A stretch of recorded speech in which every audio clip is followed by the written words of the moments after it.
Good morning, everybody. Thank you for being here. Welcome. The continuation of the open meeting of the Federal Election Commission for Tuesday, November 10th, 2015 will come to order. We have an additional item for consideration this morning. Mr. Vice Chair, do you have a motion? Yes, I do. Thank you, Madam Chair. I first move that the Commission add to the agenda consideration of the coordination rulemaking proposal, and that the Commission determine pursuant to 11 CFR Section 2.7D that business so requires and no earlier public announcement was possible. Thank you, Mr. Vice Chair. The Vice Chair has so moved. Is there a comment or question? Yeah, I just have one question about the intent of the chair in calling the matters under item, excuse me, which item is that? Is that item 5 today? Let me get over there. Hold on.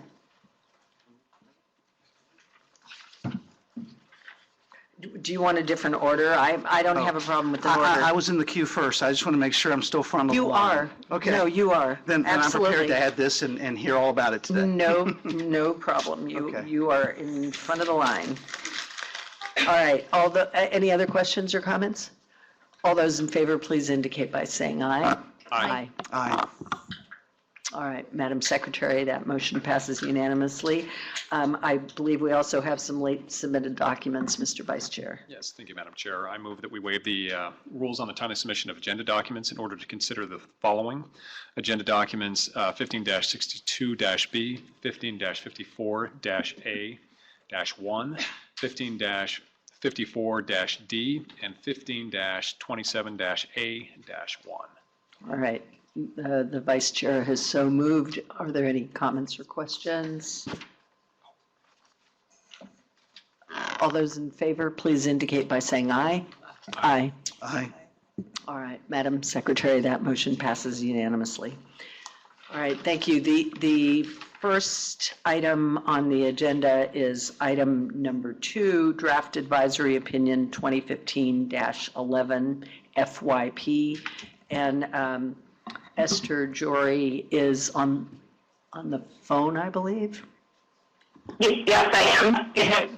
Welcome, Esther. I hope all is going well. And Amy Rothstein from OGC here to discuss the matter. And we also have Ezra Reese. Mr. Reese, do you want to come forward from Perkins Coie, the counsel for requester, here with us? Thank you. Welcome. Esther, do you have a presentation, an additional presentation that you'd like to make in this matter? Yes, thank you, Chair Ravel. Good morning, Commissioners. Before you are agenda documents 15-62-A and 15-62-B, 2 drafts of an advisory opinion in response to a request from FYP. Draft A concludes that the requester may implement its proposal without making a prohibited corporate contribution because the requester would be acting as a commercial vendor and would receive the usual and normal charge for its services. The draft also concludes that the requester would not be serving as a conduit because the requester would be acting as a commercial fundraising firm in providing its services. The draft further concludes that a contribution made through MyChange would include the service fees paid by the contributor to the requester. Draft B concludes that the requester's proposal complies with federal campaign finance law because the requester will provide a service to contributors and not to recipient political committees. The draft concludes, moreover, that the fees paid by the contributor to the requester would not be part of the contribution to the recipient political committee because they do not receive the recipient political committees of a financial burden they would otherwise have had to pay for themselves, nor are they a contribution to the requester itself. Finally, the draft concludes that the requester would not be acting as a conduit because the contributions it processes are direct contributions to recipient political committees. We do not receive any comments on the request or on either of the drafts. Thank you. Thank you very much, Ms. Jory. Are there any questions of counsel? Commissioner Goodman. Oh, of counsel? No, not of counsel. Oh, of comments that you want to make as well if there are no questions. Yeah, Mr. Reese, welcome back.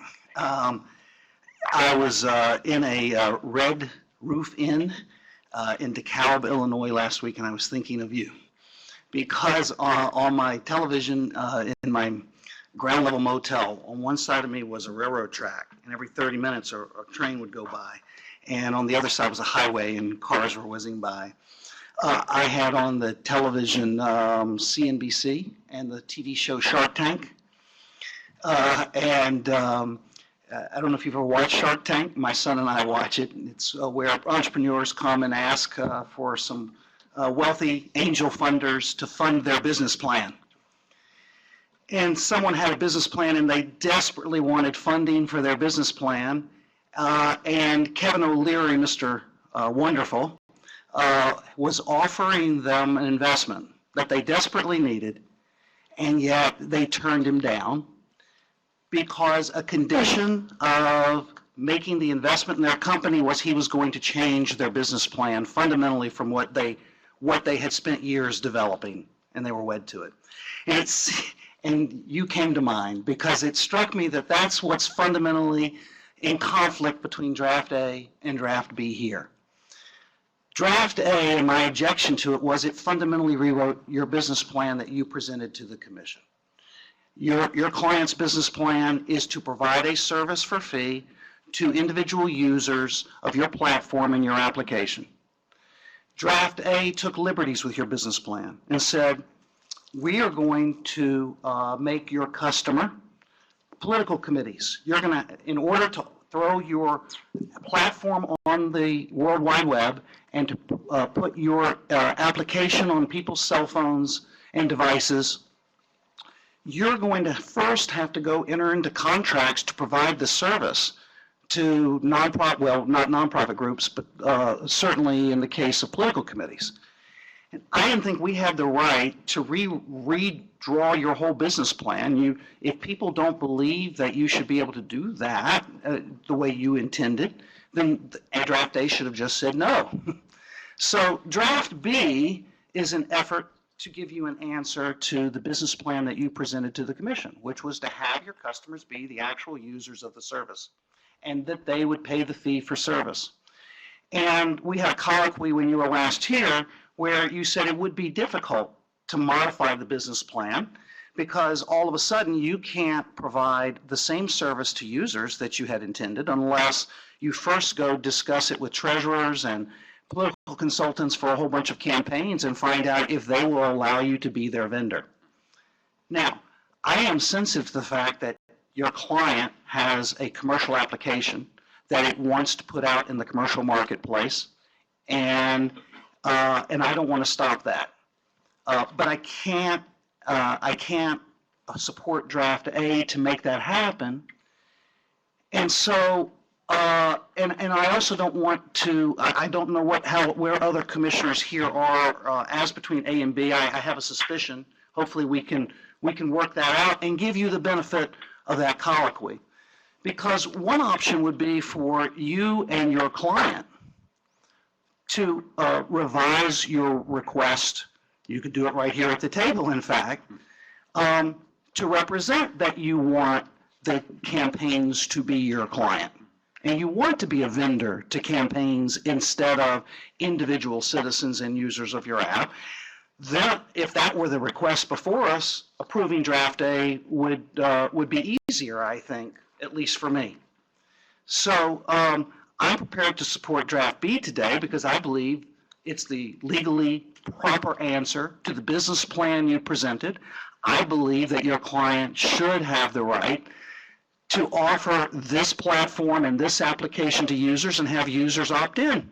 They will see the list of campaigns that you are facilitating contributions to, and not just campaigns, but nonprofits as well. And we discussed all the business reasons for doing that when you were last here.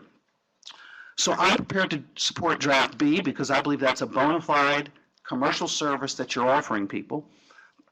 But I raised this issue ahead of time because I know that when a commercial enterprise hangs in the balance, walking out of here possibly with a 3-3 doesn't serve your client's business interests. So I'm prepared to support Draft B based on the representations and the business plan you brought us. I would hope that other commissioners, before we vote, would give you some indication of why they are where they are, to give you some opportunity to react to that. Do you have any reaction to this comment? Sure. Thank you very much. Firstly, thank you for thinking of me last week. I appreciate that. Firstly, there seems to be The red roof, that's not such a high bar. Oh, no, but the detail makes the story. Come on. Firstly, I suspect and hope that there is some unanimity that whether draft A or draft B, or there's a split on the treatment of the user fees, that there's some agreement that some version of this business proposal is legal, and there's some other elements of this that I think are cleaning up some old advisory opinion treatments of the way funds are treated for commercial enterprises that is very helpful in both drafts. So I'm hopeful that even if there's a split on the treatment of the user fees, that the commission can give us a clean yes on everything else, and I don't think there's a lot of disagreement about that. That said, we very much do not want to be working for the political committees. So we'd very much like not to have to redo our business plan, and that is not just because the reporting is difficult on the committee side, and it's not just because it puts us in a very odd spot if the committees disagree with our treatment of funds, as Commissioner Goodman raised last week. It's also important to realize this is not just an effort to raise money for political committees. We're also raising money for nonprofit entities, and state laws regulate very strictly the treatment of fundraisers that are working for nonprofits at the state level. And so if we are acting to raise money on behalf of the political committees, it's very difficult to turn around in the state and say, well, we're not doing it that way on behalf of the nonprofits. And if we are, then we're faced with a thorny network of registration on the state and local level. So the reason we're doing it this way is not just for reporting issues, that's also because it affects other aspects of the business on the nonprofit side, which is why we've structured the business the way we have. Thank you. Are there any other comments? I'll defer. I'm sorry, I didn't Well, no, I was going understand. to react to that. I think that's Go a ahead. bona fide business concern. I've represented nonprofits, and you have to register to raise money in a state, and then different states delineate between fundraising consultants versus fundraisers. They have to be licensed in the states, and they have to file regular reports. And here you've got a technological platform that you want to put out there for any user who happens by, exercising their free consumer choice to use or not use. And I don't believe that the commission should, through apply its regulations to prevent those types of technologies and platforms from springing up and being used by individual consumers who can make the choice on whether they want to give to conservativegive.com or liberalgive.com, or they want to buy only George Bushware at bushware.com, which this commission has approved, where the vendor is providing a good or service to the individual consumer, and naturally the good or service has some limitations on where the good or service goes or what side of the fence that it sits on for a whole host of bona fide business reasons. So thank you for that clarification. You want the user to be your customer? Absolutely, yes. Yes, okay. Then I believe draft B provides that. I might also add that we recently approved an advisory opinion for your law firm, I believe, and Hillary Clinton, and said, guess what? Parking vendors and other vendors can provide a service directly to the individual consumer. And the consumer can pay for that service even though it is a cost attendant to raising money and attending a fundraiser. And we said the parking fees and the food costs paid for by the individual in order to attend the fundraiser does not have to be attributed to the Hillary Clinton campaign. So I believe that this is well within the historical framework that we've historically approved, that users and individual contributors and as consumers can choose certain services attendant to providing their contributions to, in this case, nonprofits as well as political committees.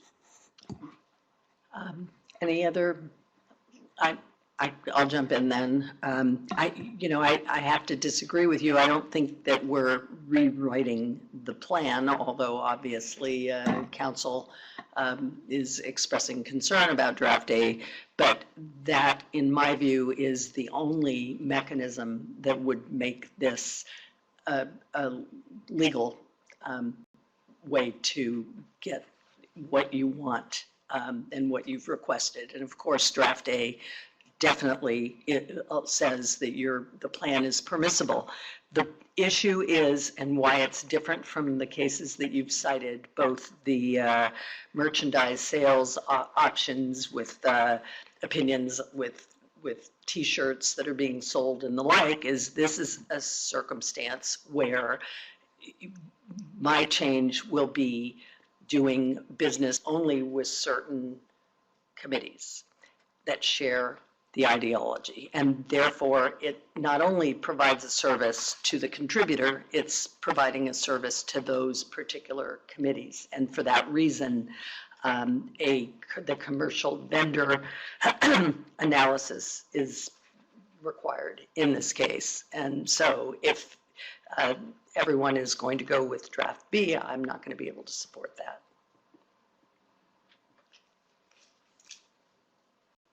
Any other comments?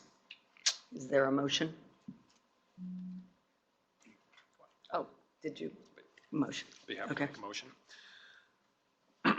With respect to advisory opinion request 2015-11 FYP LLC, I move approval of draft B, which is agenda document 15-62-B.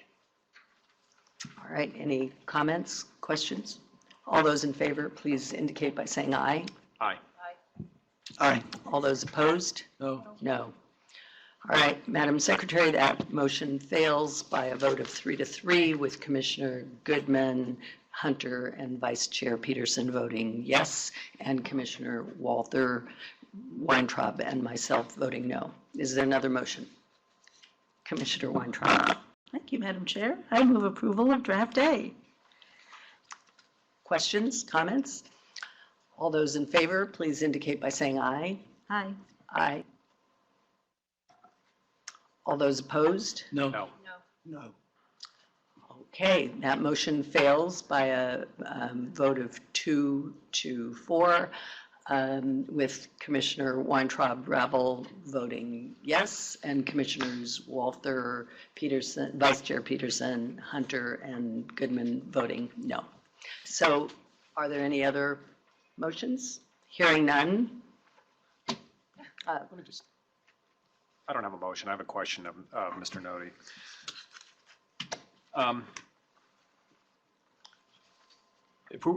Sometimes in these cases where we have splits on drafts, we do the strip down option. We talked about this with Repledge a couple weeks ago.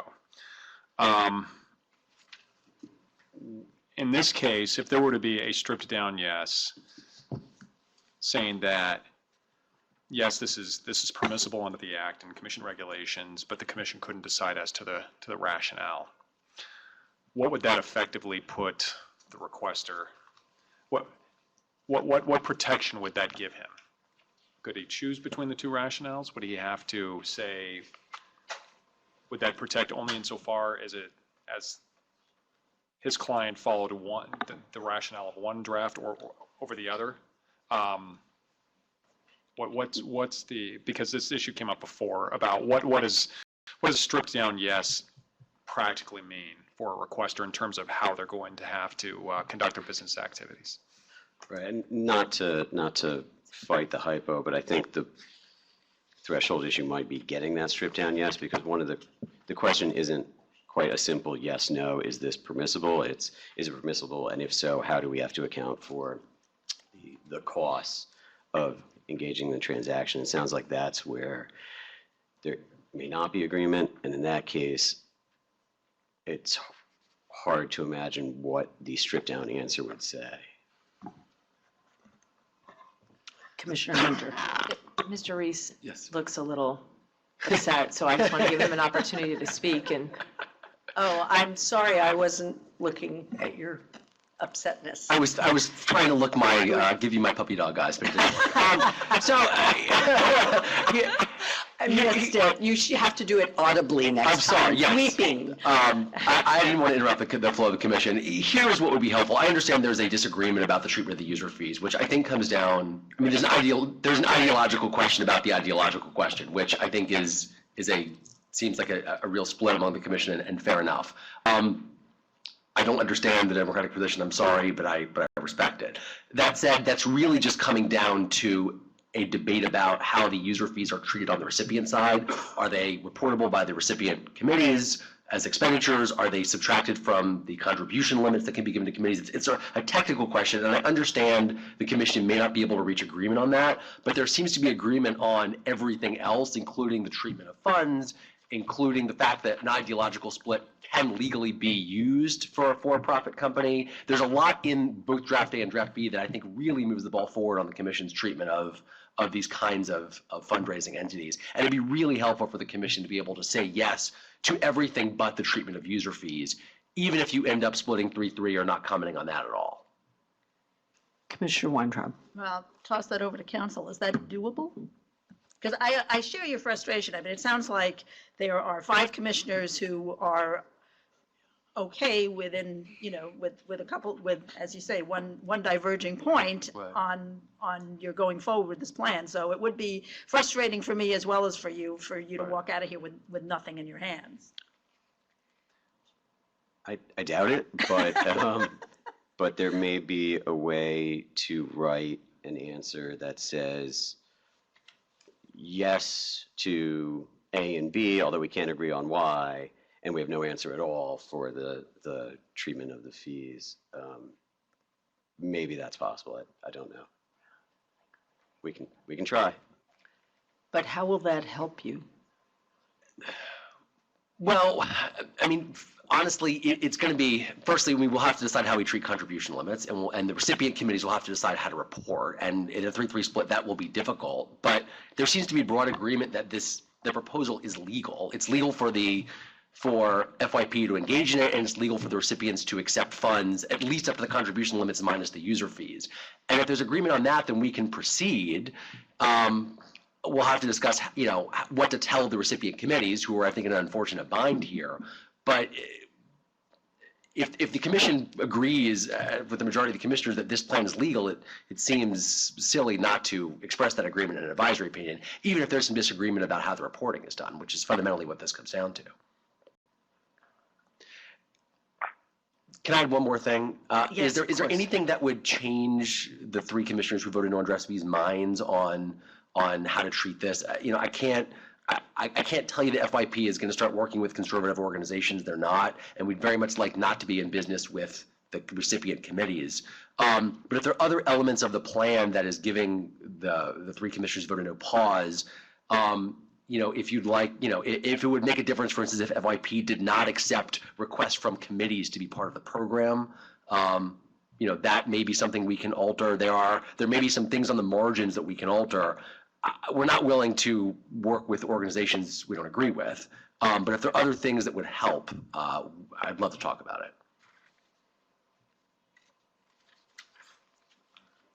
I'm sorry, I'm looking through the drafts to see if I could answer that question, but Commissioner Weintraub. I guess that's part of the problem for me, that if you're going to sell this as a something that you're doing for the users, but the users can't, I mean, honestly, in reality, you're probably not going to get a lot of requests from, given the way you're going to market this to people of a certain ideological view, you're probably not going to get a lot of requests from your users to say, well, I want to use your platform to give to, conservativegive.com or whatever.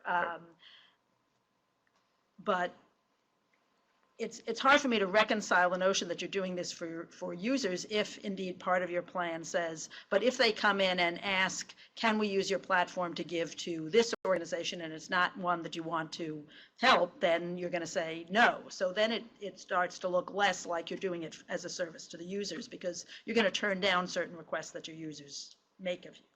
Well, that's certainly true. So and I can't offer that. I mean, if users, we're not going to we're not going to work with organizations who we disagree with ideologically. That is part of the business model. I can offer to not have a system for committees to ask to be part of the system. That is, if it helps the commission for us to only have a user-based request system and not a committee-based request system, I think that is someplace we could go.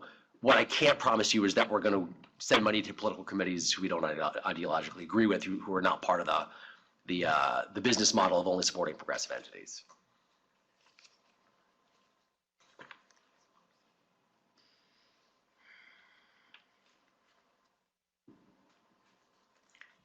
No sale, huh? Okay.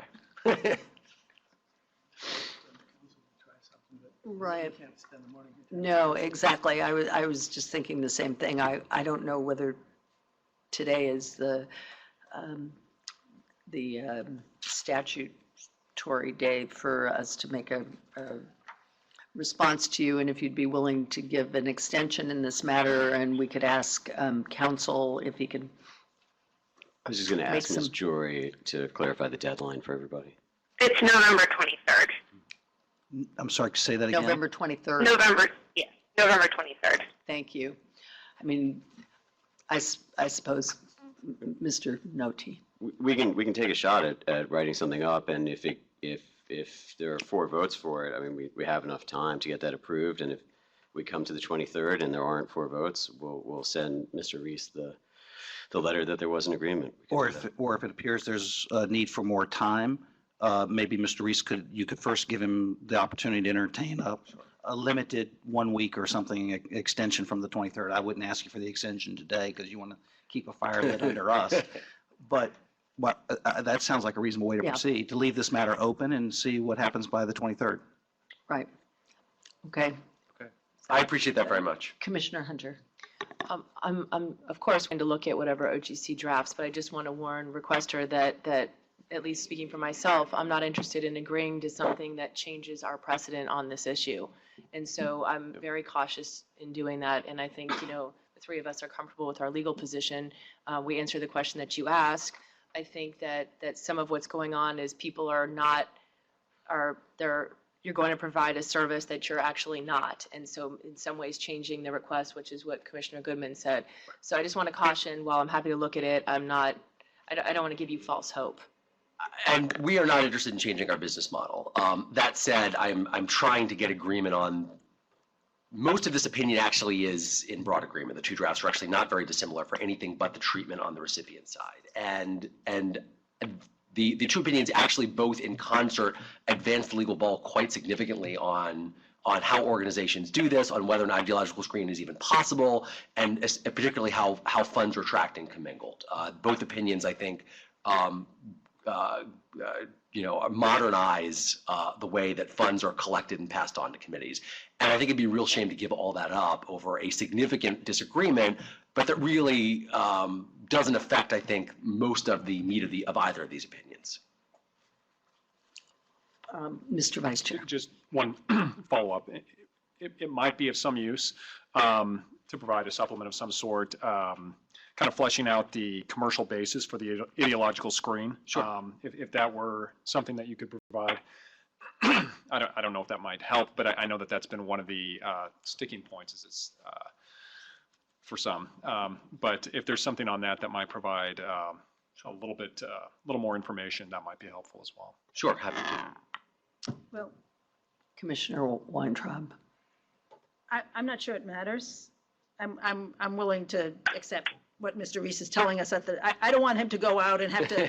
I'm very sensitive to the fact that poor Mr. Reese was sitting here for many hours last time, waiting for his chance at the mic, and I don't want to send you off to produce more paper and charge your client more for something that isn't really necessary. I take you at your word that there are business reasons for the ideological screen. I don't really need any more paper. Okay. My clients who are watching this appreciate your keeping in mind their fees. Yes, I'm as I said, I'm sorry about all that happened last time. I just wanted to say that I think for those of us who support Draft A, I shouldn't speak for my colleagues, certainly for me, we don't view this as rewriting your business plan. We view this like every other request that comes in. Somebody comes in and they say, I would like to do X. How can I do that legally? And we say, here's how you do it legally. And we think that it is perfectly consistent with the prior precedents. What's happened in a couple of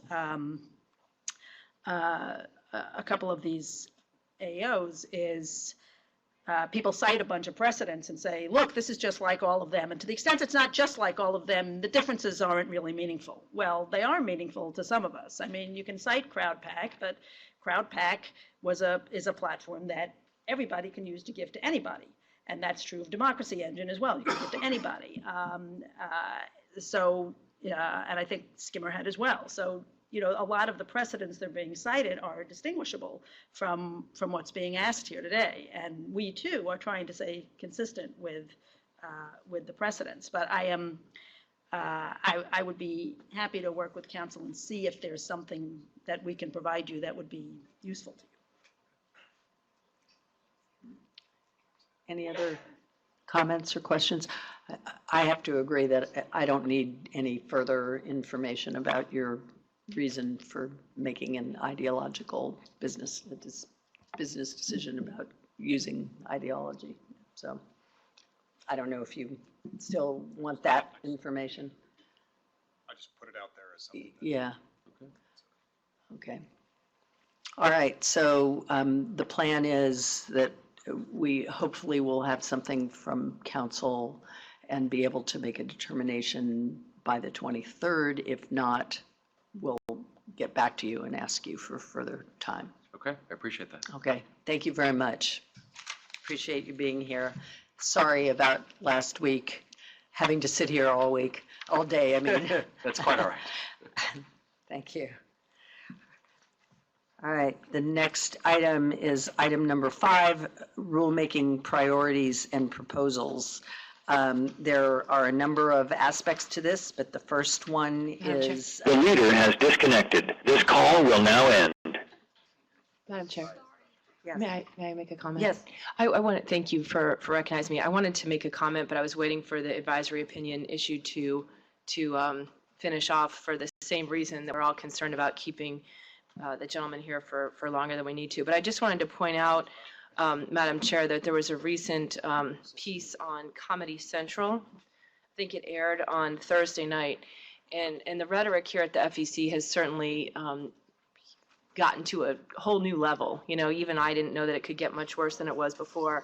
But I just want to point out that I think that that is sort of hit a new low on Thursday night on Comedy Central. One of the things that the chair said on there was 3 of the commissioners do not believe in the purpose of the agency. And I just want to ask you, please don't speak for me in these interviews that you give out. You can say what you want. You can characterize some of our actions. We can have legal disagreements. But please don't say that I don't believe in the purpose of the agency, because that's not true. And secondly, you were asked the question, would you say the FEC is more or less useless than men's nipples?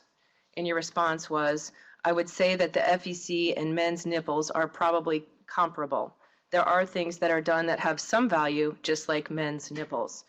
And I just can't stress enough how inappropriate I think that is, and a disservice to the people who work here at the FEC. The many people here, while we don't always agree with what they do, they come, they work hard. They review millions of pages of reports. They answer thousands of phone calls. They deal with the public. They put on excellent seminars. They work up reports in the enforcement division. We're dealing with advisory opinions all the time.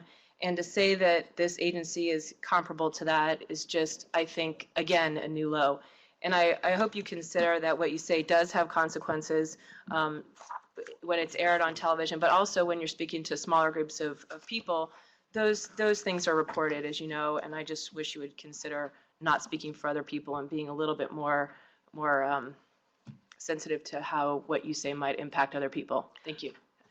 Thank you for your comments. And let me just say that with respect to the staff at the FEC, I agree with you wholeheartedly. I think that the work that they do and the time they put into the important purpose of this agency is admirable. And I have never, ever said anything but that in any public arena. So Comedy Central, as you said, it was a comedy show. It's not anything other than that, but that was in no way intended to indicate that the staff and the work they do is not important. I have said many times that I think this agency is a stunningly important agency, and the work we do is extremely important.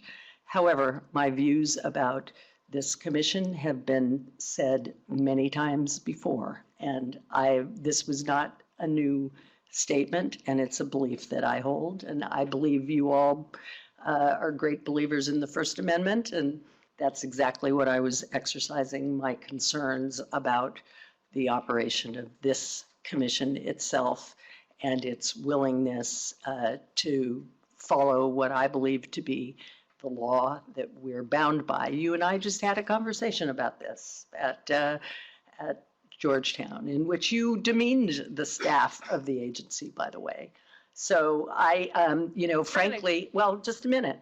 So I'm still talking. Yes, you are. So I have no regrets about anything that I have said with respect to how this commissioner and the commissioners operate in this commission. And I think that we owe it to the American public to be doing our job. So wait, what was the last thing you said? You said 3 of the commissioners do not believe in the purpose of the agency. How do you know what I believe? And that is not accurate. Well, then it would be good to see that in action, but that's just my view. It would be good if just we my view. interpreted the law the way you see it. Is that what you're saying? Because Well, I just heard a lawyer sitting here right now who said he didn't understand the position of the Democrat commissioners. And I heard that last week too, by another lawyer who was representing Senate Democrats and Hillary Clinton, who said essentially the same thing for in a variety of different cases. And so I don't think that, you own the interpretation of the FEC. Apparently you do, since you're the chair. You think however you think we should interpret the law is how we should go. And of course I disagree with that. But I think, again, yes, you have been saying this all year, and you've been getting lots of press and lots of speaking engagements. But again, this is a new low, and I'm asking you not to tell people what I believe. That's all I'm asking. You, of course, have a First Amendment right to say whatever you want, and yes, I believe in that. But don't speak for me, please. All right, the next item is item number 5, and the first part of this is the memorandum from Commissioner Goodman. Thank you, Madam Chair. Turning from comedy, I would like to take up a very serious issue, and that's one that I have expressed many times at this commission. I won't give you the speech again because when this matter was first raised at the public meeting on October 20, I gave my speech about state and local parties. I reiterated it in an op-ed in the Washington Examiner on Monday of this week. So I won't belabor that, just to say that I believe there is a consensus in political science, in think tanks, among practitioners, that the parties need some regulatory relief so that they can be effective democratic institutions. Before you was originally document agenda document number 15-54A. You will recall at the meeting of October 20, I proposed several, well, not several, but a few small edits to that document at the table. They are located in the document section 1A. Those edits were discussed at the table on October 20th, as well as in section 1F. As a courtesy to the commission, I distributed yesterday an updated agenda document number 15-54-A1, and I added one provision at section 1B2. So just by way of explanation, we can give political parties greater freedom to work with their candidates, I believe, within the grain of the statute, within the allowance of the statute, to allow parties to redisseminate some materials by their candidates. There are two legal approaches, one that I had proposed, which was to expand the notion of what it means to be incidental or subordinate part of the party's own communication, and that's reflected in section 1B(i). What I've added here is there is another legal theory that might give them even greater leeway, and that is to conform the language of 11 CFR 109.3782I to clarify that republication by a political party is not necessarily or per se a contribution, because the language of the statute is that republication is an expenditure. Congress chose that word advisedly, and that leaves open the possibility that republished materials could be an independent expenditure, and only if there's coordinating conduct would there then necessarily have to be a contribution inferred from the expenditure. I'm suggesting that, since this is a resolution to commence the work, that we have Office of General Counsel to develop both themes, both theories and approaches to it. And so I've merely added that to section 1B, giving the two alternatives to look at republication and keeping all of the work in 109.37, which is the party coordination regulation, and keep it self-contained in that section. I'm happy to answer any questions about this proposal if any commissioner has them, or I'll proceed to move document number 15-54-A-1. Commissioner Weintraub. Yes, ma'am. Thank you, Madam Chair. It seems to me that there are a couple of things going on in your proposal. One of which, some of the changes I think could run counter to the direction that we got from the court in the Shays litigation when we initially, and this was before my time, the commission initially came up with very narrow definitions of what federal election activity would be, particularly as it pertained to the state party committees, and those regulations were struck down, and the court said you have to go a little broader than that. So with respect to those, I don't know whether we actually can do what you're suggesting, whether it would withstand legal challenge, and I suspect it would be challenged. A number of your other suggestions, I mean, basically the import of them is to provide more wider exemptions for state party activity that's done in coordination in some sense, and I'll use that in the loosest, most colloquial sense at this point, with candidates, so that it would have the effect of providing some relief from the coordinated spending limits. And that, as you know, has been proposed numerous times on the Hill. It is actually a controversial subject on the Hill. It doesn't have bipartisan support. And as I pointed out last time, even the Brennan Center, when it talked about party relief, said that alleviating party coordination limits they would not feel comfortable recommending until there was a stronger, more consistent enforcement of the rules that are on the books here at the FEC. So the Brennan Center doesn't actually think we're doing a particularly effective job of enforcing the law.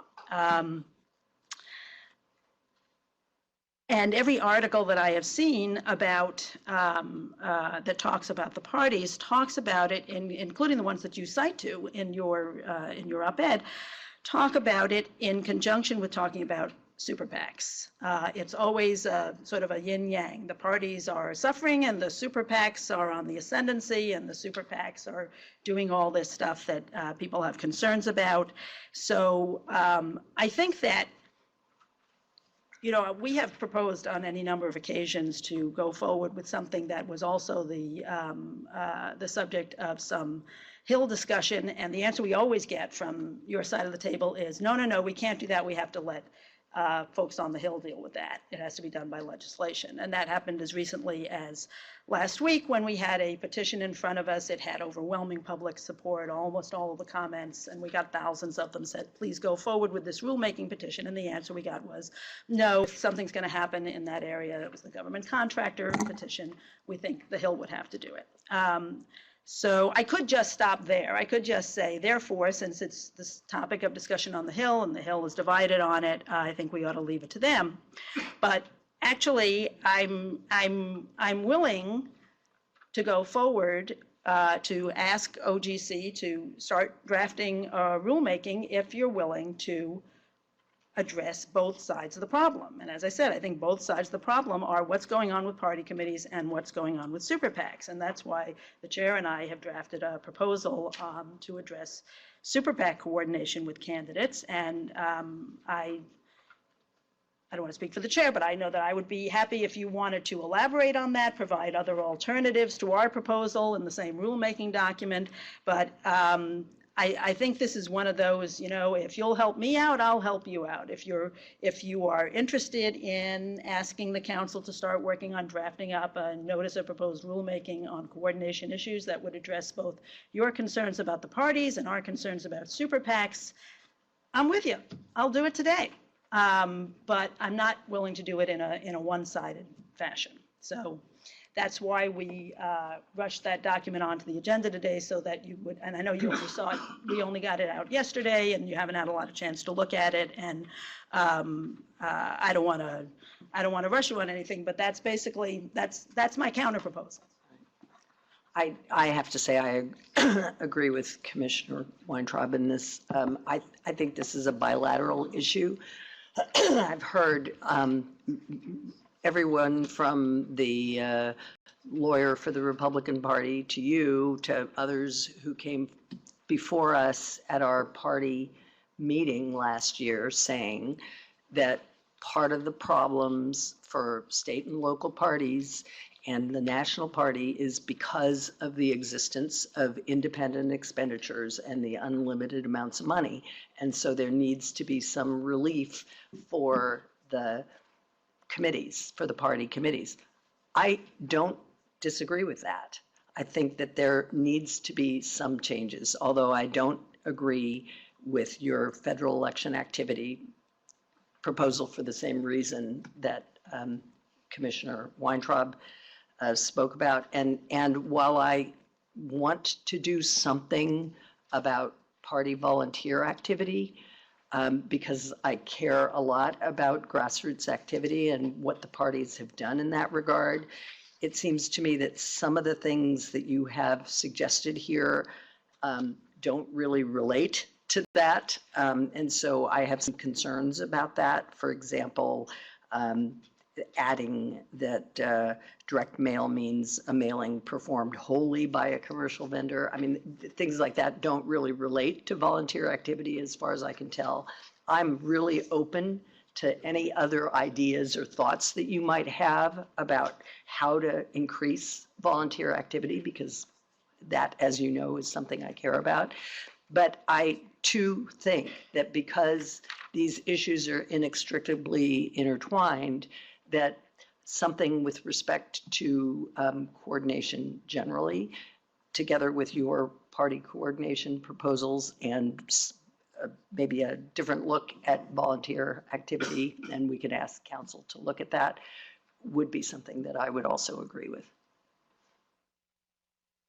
Wow, that's a mouthful, and those are a lot of roadblocks being placed in the way of doing what we can do to help state and local political parties who have expressed at our last meetings and at our forum requests that we work and do what we can to provide them regulatory relief. Madam Chair, you say you want to help grassroots activities, you want to help the political parties, but you disagree with allowing them giving them greater, working within the incidental exception that Shays itself gave us and said if it is incidental, it's permissible. This suggests that we start work by drafting around the concept of incidental grassroots voter identification, voter registration, and get out the vote activities. There can't be any more virtuous type of activity. And I'm suggesting we work within what the court and Shays gave us, which was an incidental exception, and that we have it drafted and that we put it out for comment. But Madam Chair, you say you can't support that. Then you say you cannot support my proposals to increase more volunteer activity. What can be more virtuous than encouraging people to volunteer their activities, to participate in mailings and phone banks and the types of things that state and local parties do that we want to encourage? So you've just taken out numbers 2 and 3 of this proposal. Now, Commissioner Weintraub, you talk about coordination in lifting the limits, I'm not proposing that we limit the limits. That is a congressional act. It is going to take Congress to either change the coordinated expenditure limits or to eliminate them. I'm not proposing that we do that. In just a sec. I'm proposing that we work within the grain of prior AOs and MERS here to find ways within our regulatory wherewithal to allow them to work more closely with their candidates, to make them more relevant to their candidates, to give them causes and reasons and abilities to work together. We had an opportunity that I've addressed here, for example, the Lamson case, where the congressional candidate Lamson in Texas transferred money to the state Democratic Party of Texas. All of the money that came into Lamson was subject to federal limits. It was publicly disclosed. Lamson's transfer of money to the Texas party was fully disclosed. The Texas party then spent money apparently to do a mailing on behalf of Lamson. Now, where's the corruptive potential there? And we have within the grain of our regulations the ability to allow the Texas Democratic Party to provide a service to its own nominee for office. And it doesn't take an act of Congress to do that. Congress hasn't addressed that issue. Congress will, in its due course, address coordinated limits. But this doesn't get rid of those limits. It works within, this is a very modest proposal, allowing candidates to provide biographical information to the party, for the party to provide the biographical information in their own brochures, to share public polling data, which in and of itself is not inherently coordinating. And that's what the court said in the Christian Coalition case. I'm just saying some of these are mere clarifications. This isn't all new legislation. So what I hear is, I hear strong objections to allowing the parties to work more closely with their candidates. I hear objections to bringing more volunteers into party headquarters to allow them to participate in phone banks and mail drives.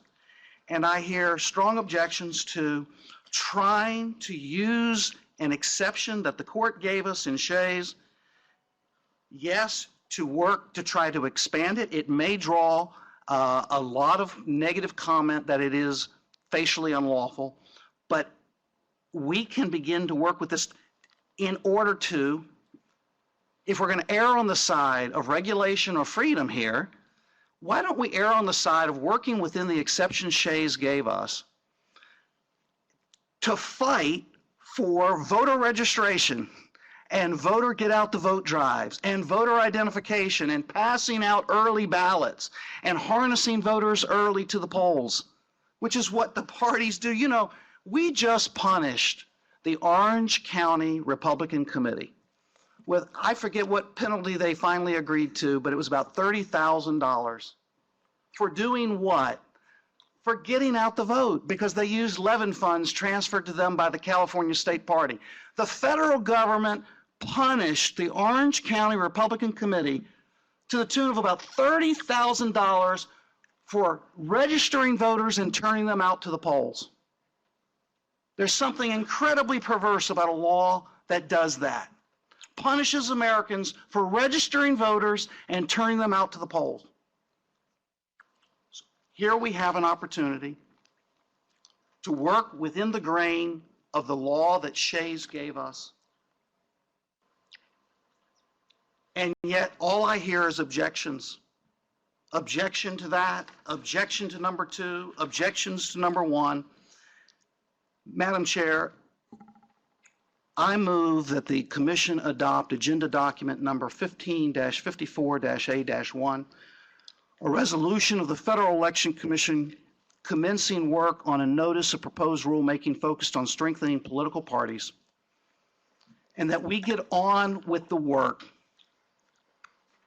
of strengthening the most democratic of political institutions we have in America today, the state and local political parties. Thank you. Commissioner Weintraub. Thank you, Madam Chair. Boy, Commissioner Goodman, you ought to run for office. You are just so good at those stem winders. I hear all these objections.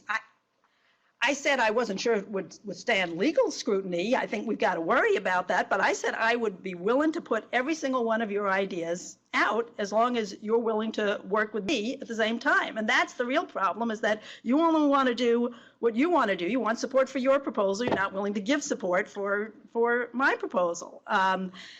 The import of expanding the volunteer exemption to the coordinated spending limits is that it effectively raises the coordinated spending limits. That's what I'm talking about. The way that these volunteer cases come before us typically is actually the volunteers are being used as window dressing. The volunteer materials exemption was put into place at a time when state party committees would typically, have rooms full of volunteers stuffing envelopes and stamping envelopes, and people just don't do mail that way anymore because it's not efficient. So what we end up with are a series of cases where they bring in a couple of volunteers to move the bag from one side of the room to the other, and they say, is that enough? Is that enough to get us, into an exempt category so that the cost of the mailing doesn't count towards our coordinated spending limit? That's what we're talking about, is how much money can be spent in coordination. I understand that you think there shouldn't be any limits on this. Congress passed a law in 2002 that said that certain state party activities are going to benefit the federal candidates on the ballot, and therefore they put certain limits in place. I understand you don't like that law, but that law is on the books. But as I said, I am perfectly willing to put every single one of your ideas in a notice of proposed rulemaking and out for comment. But, let's be even-handed about it. I'd love to hear the same offer on your part, that you're willing to put my ideas out for public comment while I'm willing to put your ideas out for public comment. Madam Chair. Oh, I'm sorry, Commissioner Walter. Commissioner Walter, you. I just wanted to say that I'm in sync with the concept of putting this out, but I also am in sync with the concept of taking a look and seeing what we could do with Commissioner Weintraub's suggestion that we take these other issues, which are getting just as much contention in the press and the public and everything else. Those issues are important. But in your comments, you didn't address those. So what do you think about commenting on her suggestion? I'm sorry, could you? Well, I mean, I think the criticism is that there was negative reaction to your suggestions, but on the other hand, I don't think that's totally accurate. It's just, yes, we want to balance it out. Okay, on the issue of coordination, they are nonlinear. It is a nonlinear response. The articles, by the way, Madam Chair, I have to correct you. When we had a forum, the Republican lawyer who spoke was John Philippi, the chief counsel of the Republican National Committee, and he's here today. Good morning, Mr. Philippi. Welcome. And I have a specific memory of him standing up saying that he was not here advocating the restriction of anybody else's First Amendment right under Citizens United or here criticizing Citizens United. That he agreed, as I agree, that we needed to strengthen the political parties of America long before Citizens United. Citizens United and the elevation of the First Amendment rights of certain speakers may have crystallized some of the weaknesses that the parties were suffering at the hands of current regulation. But I don't support the strengthening of political parties because of the existence of Citizens United. I wasn't suggesting that, and I wasn't referring to Mr. Philippi. Okay.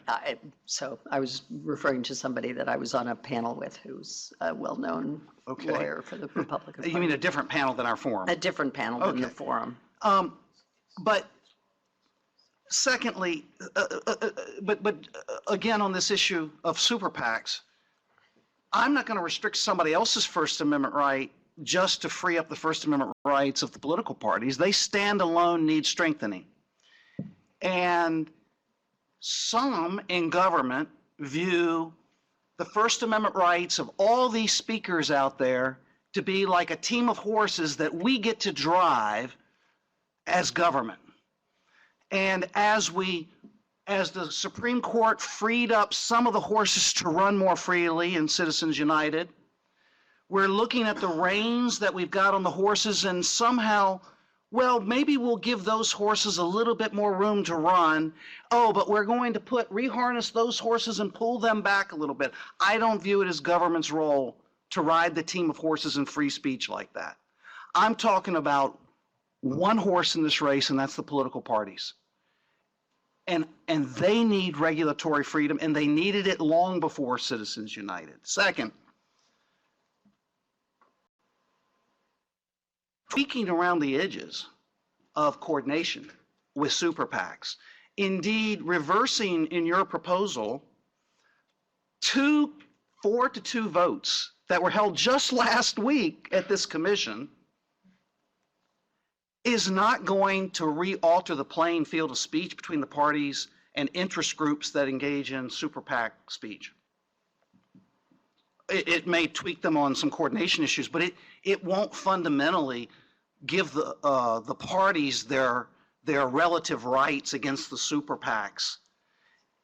The problem, to the extent that articles discuss the problems with the super PACs, it's that the super PACs get to speak very loudly with resources that are unlimited while the parties are shackled with limits, as well as all of these other regulations. So it is not an antidote to the super PAC problem just to address coordination issues with the super PACs.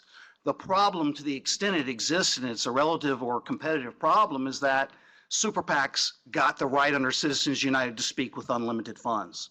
So the competitive issue will still exist even if you address coordination with super PACs with new rules. What would be perhaps lateral, and what I was thinking we might get, what would be related and germane to this proposal, would be the proposal to begin also addressing the new accounts given to the political parties. Mr. Nodi has prepared a memorandum for the commission to consider, and that is agenda document number 15-54B, an outline of a draft NPRM implementing party segregated accounts. I don't agree with everything in it or the rationale of everything in it, but if you want to take a comprehensive look at the subject that's on the table right now, we could marry up those two proposals and ask the Office of General Counsel to begin writing a comprehensive party rulemaking. Now, that would be linear, and that would be related and germane to this proposal. So that's my reaction to the hostage taking that's going on with the coordination of super PACs. And I think it just has to be understood by anybody out there. I want anybody listening from state and local political parties to know who your friends are. They're on this side of the table. Commissioner Weintraub? Never mind. Right. Did Commissioner Walther? There's a motion pending. Yeah, no, I know. Did you want to speak? No, we can continue Okay. discussion and All comment. right. We can do it before or after the motion. Okay, so there's a motion pending. Any further comments, questions? All right, all those in favor, please indicate by saying aye. Aye. All those opposed? No. No, for No. today. No. Madam Secretary, that motion fails by a vote of 3-3 with Commissioners Goodman, Hunter, and Vice Chair Peterson voting aye, and Commissioner Weintraub, Walther, and myself voting no. Madam Chair, just Yes. a comment. For those who care about the political parties who may be listening and watching this issue, I just want to assure you that this is round one in this debate. This is not the end of this debate. Thank you. And I agree with that, actually. It should be round one, and that's what we were, I think, trying to say, that there is will on this side of the table, despite what you just recently said, to do something in this regard. Commissioner Weintraub. Thank you, Madam Chair. It's a It's a little bit out of order, but since it still pertains to Commissioner Goodman's proposal, I'd like to make another motion. I move that we direct the Office of General Counsel to draft a notice of proposed rulemaking that would include all of the proposals that Commissioner Goodman has set forth in Agenda Document 15-54A, I believe, as well as the proposals that the chair and I put in 15-54D. And as I said, we are open to any other proposals on these topics that our colleagues would like to include in that rulemaking document.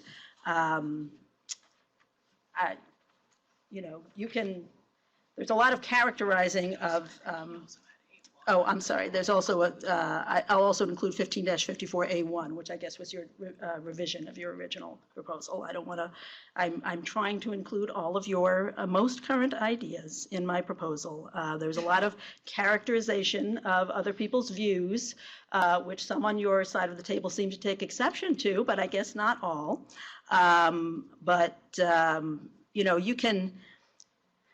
You can set it up and say, well, my proposal is linear and yours isn't. That's your view of it. But I think a lot of people out there would think that the issues that we're trying to bring up on coordination indeed ought to be discussed in a way that includes all of these coordination issues. And I don't know that there's any greater logic to saying that we're going to talk about party issues in this rulemaking as opposed to we're going to talk about coordination issues as they affect parties and other entities in another rulemaking. So, you characterize it your way, I characterize it my way, potato, potato, motion on the table. All right, are there questions, comments? Yes, about the Madam motion? Chair. Yes, Commissioner Goodman. I got this around 5 o'clock yesterday. I believe it came around 4:30, and I think I didn't look at it till late in the afternoon, so I barely had a chance to skim it. But if I understand it right, it would reverse decisions that we made last week. We'd like to put that out in a rulemaking context for consideration. I think the view was expressed at the table last week that some of those decisions might be more appropriate in the rulemaking context. So they don't reverse anything, they just put them out for comment. The main thrust of the document is to take a look at the relationship between candidates and super PACs, particularly single candidate super PACs. A day, certainly a week doesn't go by, and sometimes it seems like a day doesn't go by when I don't read an article in the paper suggesting that candidates are just making a mockery of the lines between themselves and these single candidate super PACs that are out there supporting them. It appears that they are acting very much in partnership with one another, and some of us think that's an important problem that we ought to address in a rulemaking context. May I inquire about the definition of election-related spending? Sure.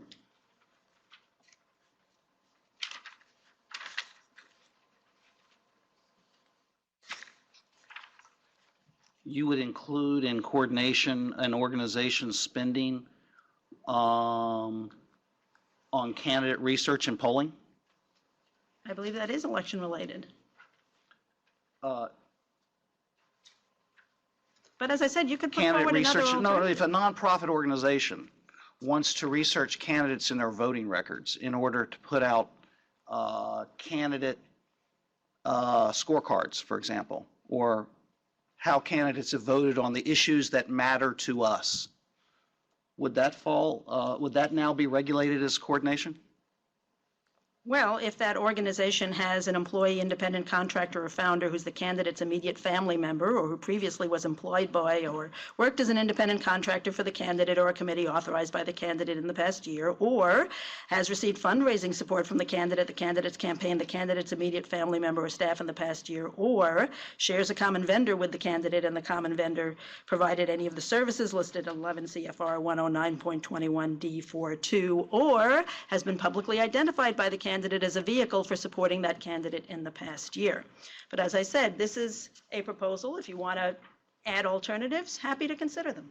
I just have never, you're asking me to vote for something that came around 5 o'clock yesterday, and I'm just trying to consider some of these issues. That means if a nonprofit organization has an employee who also works at a campaign and conducts research in order to publish just a voter guide, that nonprofit organization would then be guilty of coordinating with the candidate? Only if one of these other factors that I just read out was also true. That's what I said. If an employee is common, employee works for a nonprofit group, also works for a campaign, and then the nonprofit group decides to research candidates' voting records in Congress and publish a voting guide, then the voting guide, the expenditure on that would be coordinated under this proposal? That is the proposal that we would put out for comment. I think nonprofit groups would have great concern about this, that all of a sudden. But they'll comment on it then.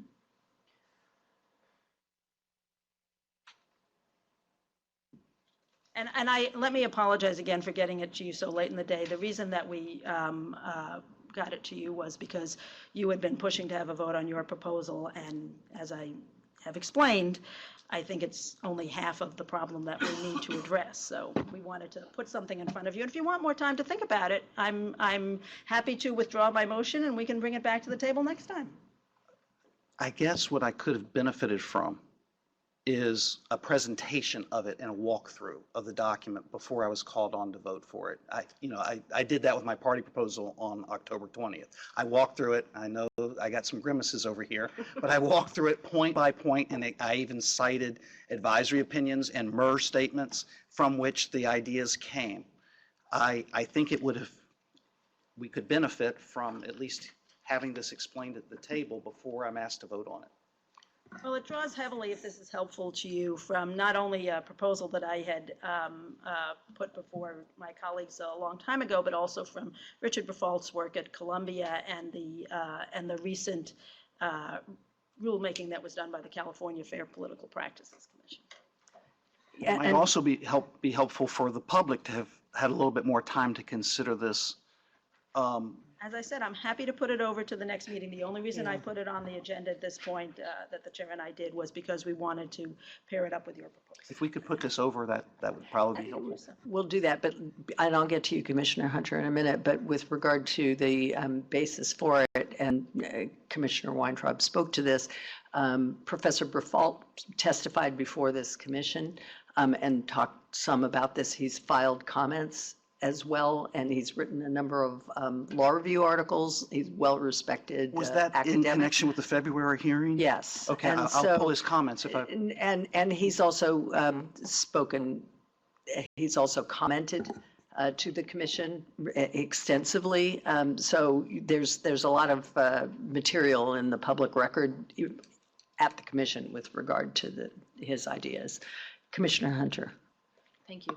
With respect to the notice of availability that the commission voted to put out in, I think it was June, as you know, that was originally a proposal by Commissioners Weintraub and Chair Ravel.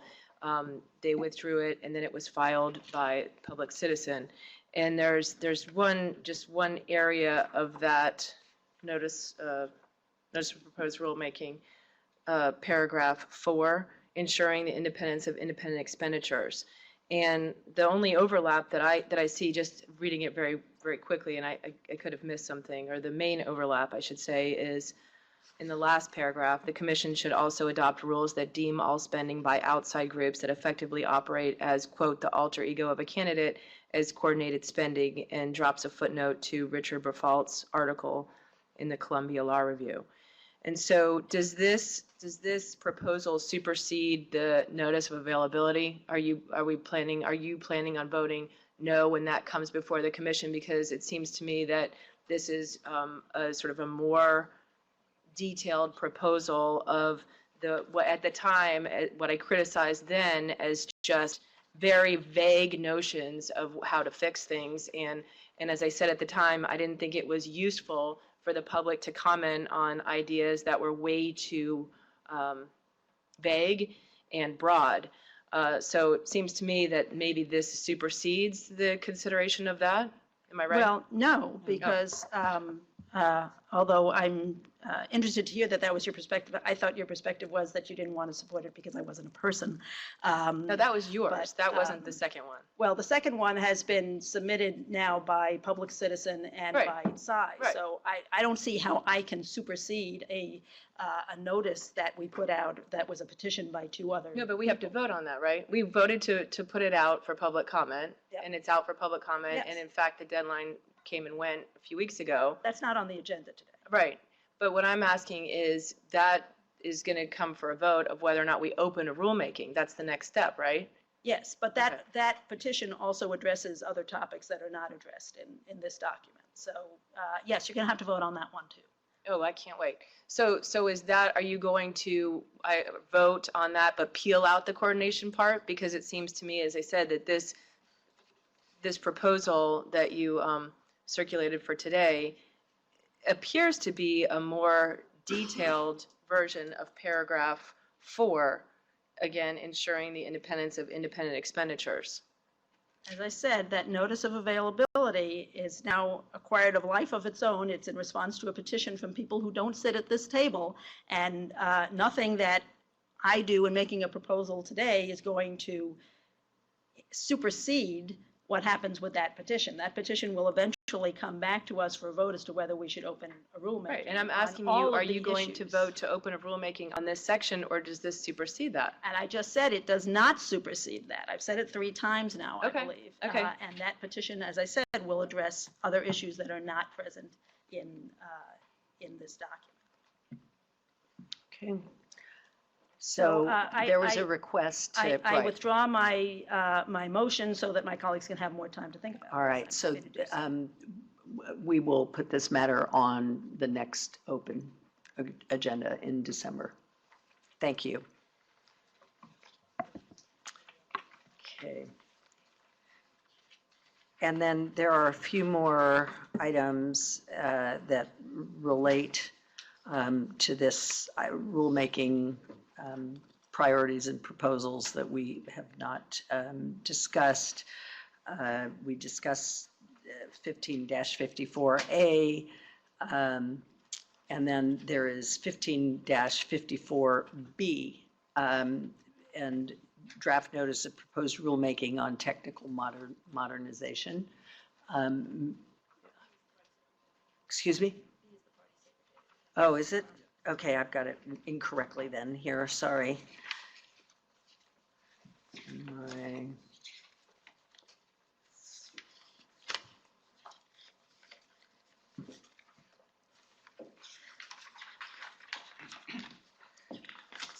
It's, oh, okay. Oh, I see. Okay, sorry. Okay. All right. This is 15-54C, and it's the draft notice of proposed rulemaking on technical modernization, and we have with us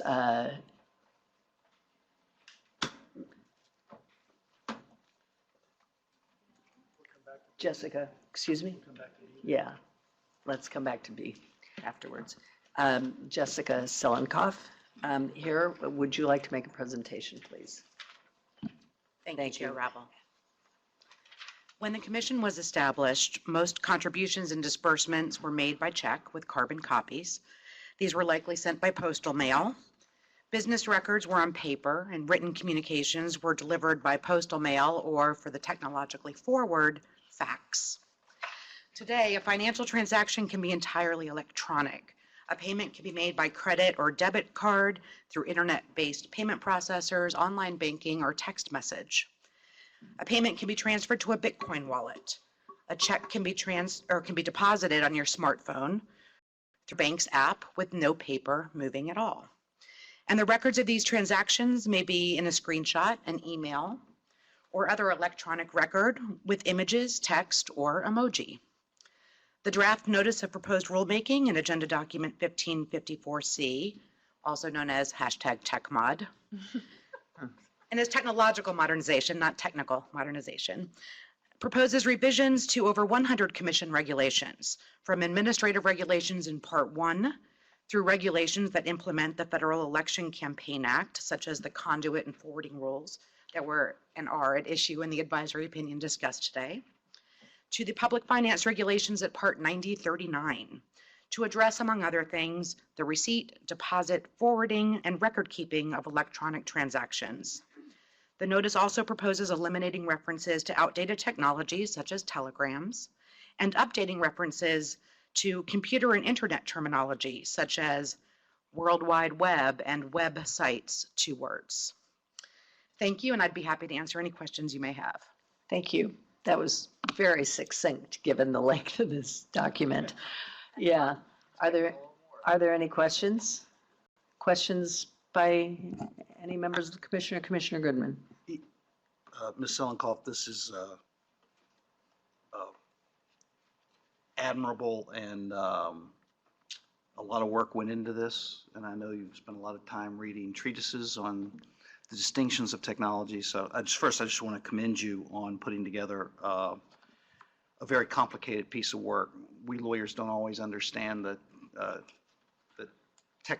technologies behind what we regulate, and so this is a very good first step, I think. So I just want to commend you for a good piece of work, and you, Mr. Nodi, as well. I have some questions on page 44, for example, on Bitcoins.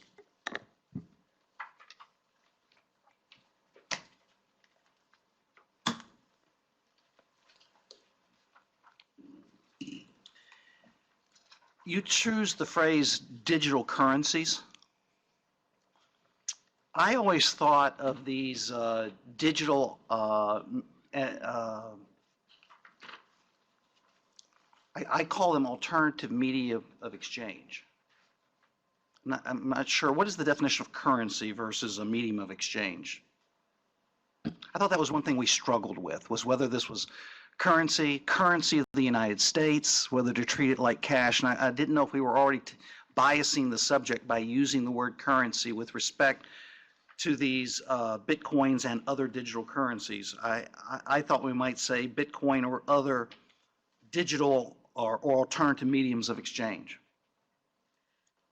The document is not intended to presume the answer to whether or not this is currency. I know that that's an issue that the Commission addressed in the 2 Bitcoin advisory opinions it considered last year and the year before.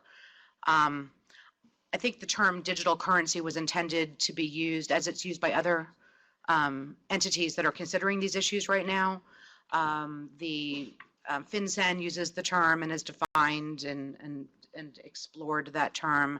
Academic writers are exploring it. As to the economic theory as to whether or not it's currency or a commodity, for example. Property. I don't think this document was intended to answer that question for our purposes. I know, again, that's an issue the Commission struggled with and grappled with previously before deciding to not necessarily answer the question, but to treat Bitcoin via our framework for in-kind contribution reporting. Okay.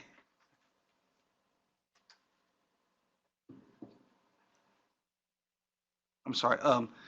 Is there? Mr. Nodi was pointing out that the statute and the regs use the terms currency of the United States or of a foreign nation, I believe is the other term. Yes, it does. This is not pretending to change that definition. I'm not sure in the citations to footnote 88 you have here, and I apologize, I did not pull it before coming to hear your presentation today, but I do recall that there was a Treasury statement at some point, and it may be one of the cited documents here, where the Treasury concluded that Bitcoins are property and not currency. Is that the conclusion of one of these items that's cited here? No, that's the IRS gave guidance as to the treatment of Bitcoin as I believe it was similar to a commodity and not as currency. I believe that's what you're referring to. Yes. But the FinCEN citation in this footnote is the one that I was referencing earlier. And what does that one conclude? That is the one that used currency in scare quotes. It used currency Scare as quotes. It's used in this footnote within Also scare known quotes. as holding your nose at the use of the term, yes. I just wonder if we ought to consider in this draft being a little, not using the word currency so quickly and freely, given that I just know that it's been the Treasury Department position that it is not a currency. It is not money. It is property.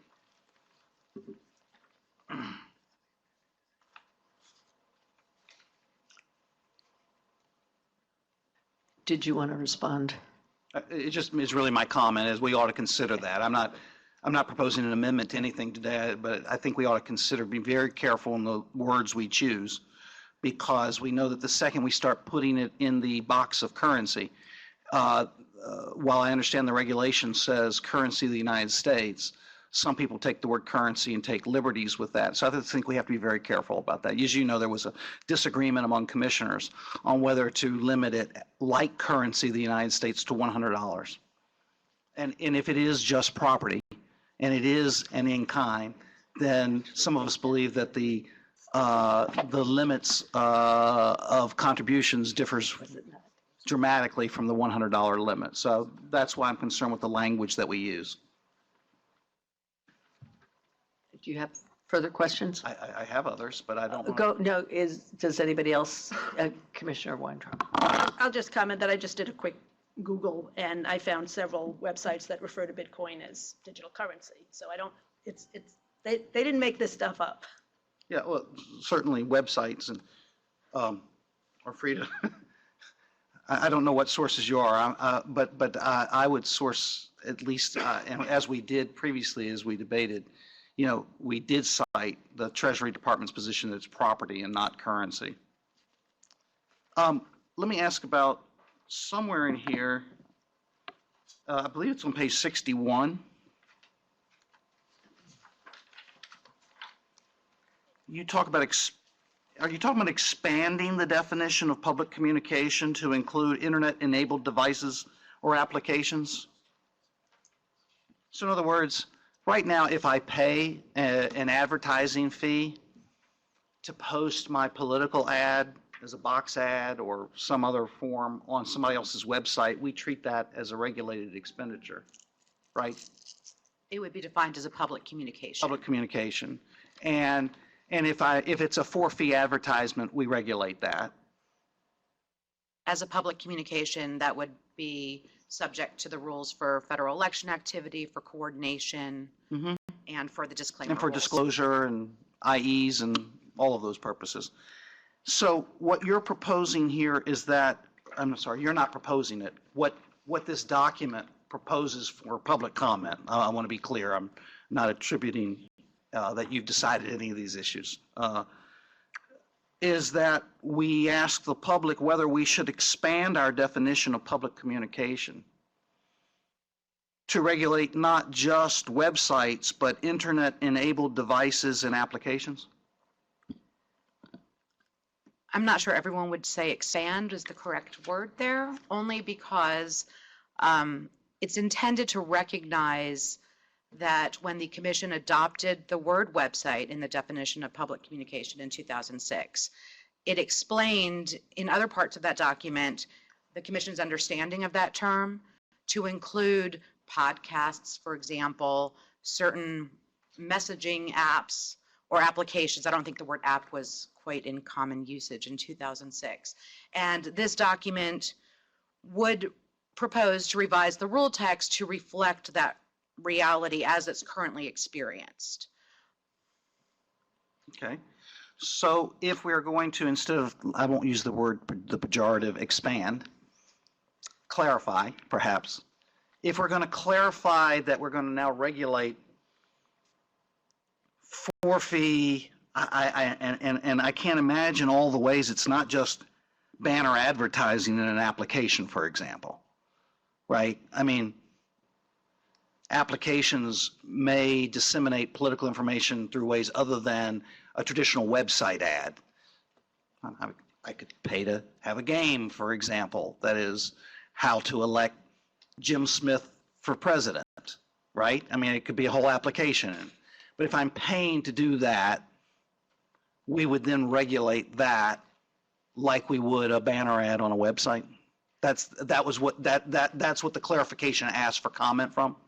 If it were paid to a third party's Right. application. So, okay, so I pay an app provider to create a game. If it's your own app that you're creating, that would not be included in the proposed definition. The back-end payments, for example, that I believe that you're asking about, were not contemplated as being included. It would still remain as currently defined, where it's, as currently defined, a public communication excludes communications on the internet except for those placed for a fee on a third person's or another person's website. That framework would remain. So in other words, it would still have to be a third party's app Correct. or internet-enabled device. Correct. It would still be a type of the general public political communication that's contemplated currently. Is this the full gamut, internet-enabled devices and applications? Because I think of other things, but I know you've been reading the treatises, like platforms. There are things, aren't they, that are perhaps a hybrid between a website and an application? Or are they all going to fall within, as long as we're in the process of updating, internet-enabled device or application? Are there other things?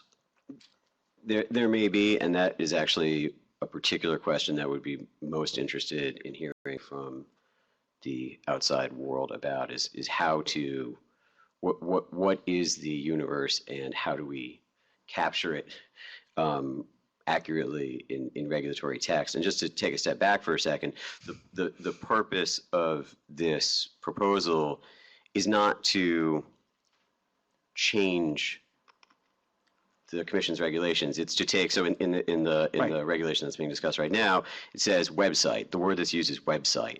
And in 2015, that word, it's unclear and confusing to everybody, commissioners and the outside world.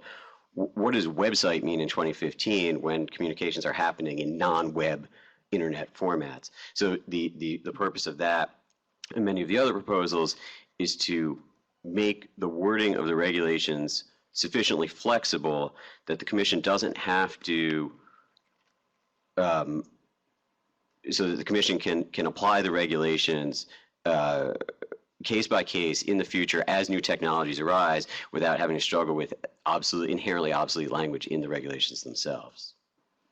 No, I get the drill and I appreciate it, but I guess I'm just trying to understand. So in other words, we would field test internet-enabled device and application and see if that carries the water. We ask a question we propose, asking a question in this document as to whether there is better terminology. Some of the problems are that you have software applications, you have an app. The terminology itself is hard to settle on for regulatory language.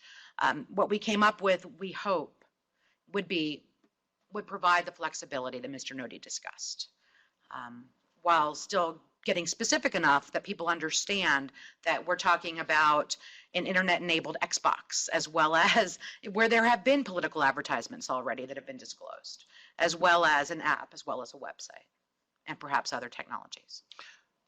I suppose, though, that political commentary or advocacy in an application may take on a different form than just a paid advertisement. That's, I guess, applications operate in so many different ways. It may not show up as a banner ad. And I think we just need to think through all the ways that people use data now, for example. And embedded in the data is perhaps an application that people subscribe to, and somehow your advocacy is making it through to those people, and whether we're going to regulate that like a paid advertisement versus something else.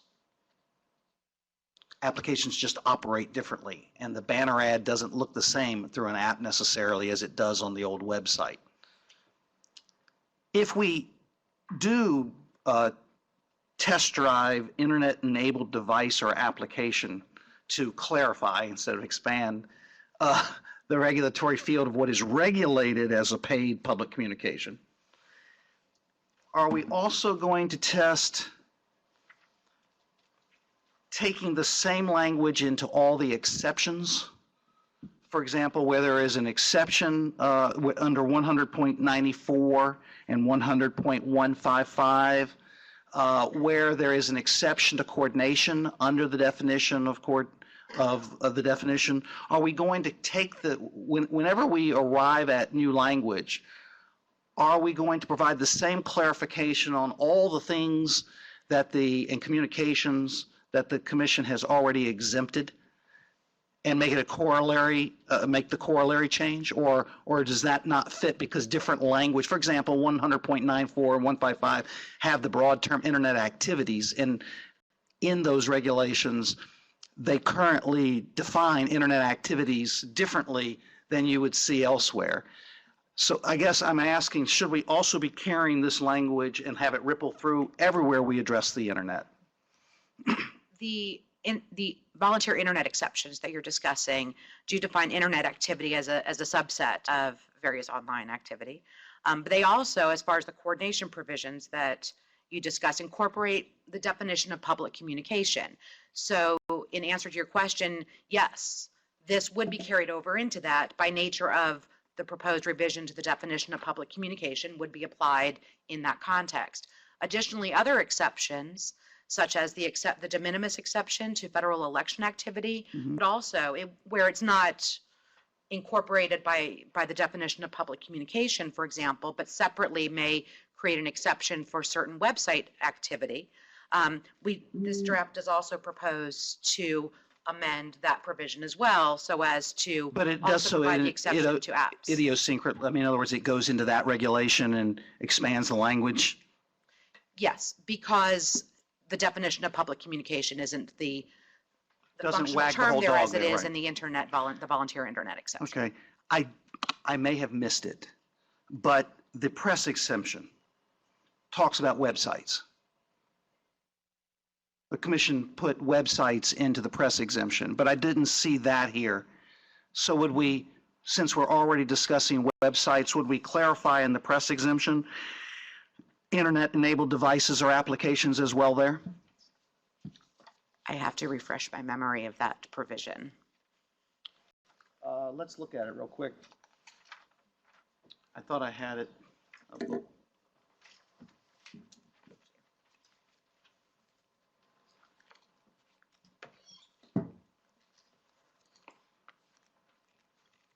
It does reference website, capital W, 2 words. So I understand on our global change, we would change the press exemption to change the spelling website to be one word, right? I don't believe that the document proposes incorporating apps there as a means of conveying a news story, editorial commentary. I think I have news applications on my Samsung. I think it could be amended if you so chose. Absolutely. Okay. I need more time to sort of think through that language. I haven't, Madam Chair, again, I don't mean to No. monopolize the It looks questions. like everyone else has tuned out. So you go ahead. Okay, well, then, Just kidding. for the of course. benefit of whoever's listening at home, because no one's listening here, let me ask you, one thing that I didn't see, and there have been a lot of payment processing, AOs, and it looks like you try to harmonize those here, or at least put out for comment that to turn those into a rulemaking. We've also had a lot of AOs, including one today, regarding online and web-based platforms for giving. Indeed, today's is an application. Both, I believe today's, the one before us today, was both a website platform as well as an application. You could participate in it either way. Is there any thought to whether we should address platforms for associating, obtaining information, recommendations, and donating through this vehicle? We've got Skimmerhat, Repledge, Brook, CrowdPack. We've got the one that we handled today. I'm going to defer to Mr. Lutz, who focused on the proposed revisions to the conduit and forwarding rules for that section of the document. Thank you, Mr. Letts.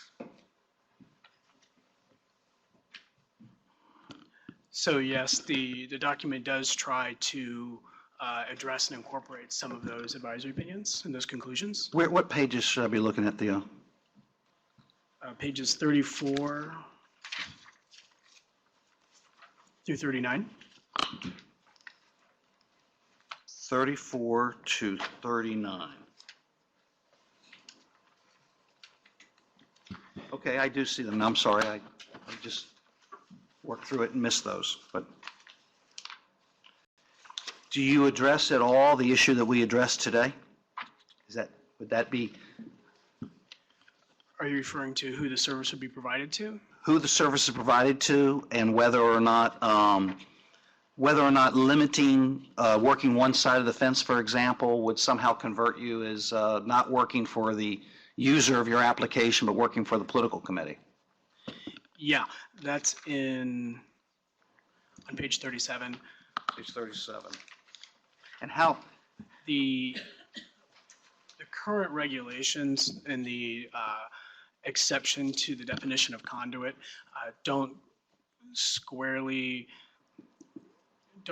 address all of the types of transactions that have come before the commission, and we're trying to revise the regulations to give space for those types of proposals.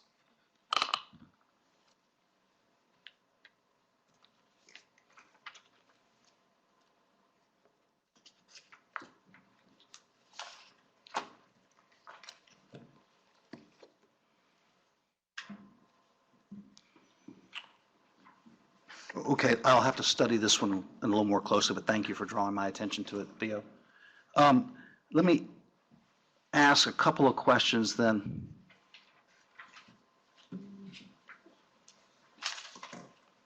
About record-keeping requirements.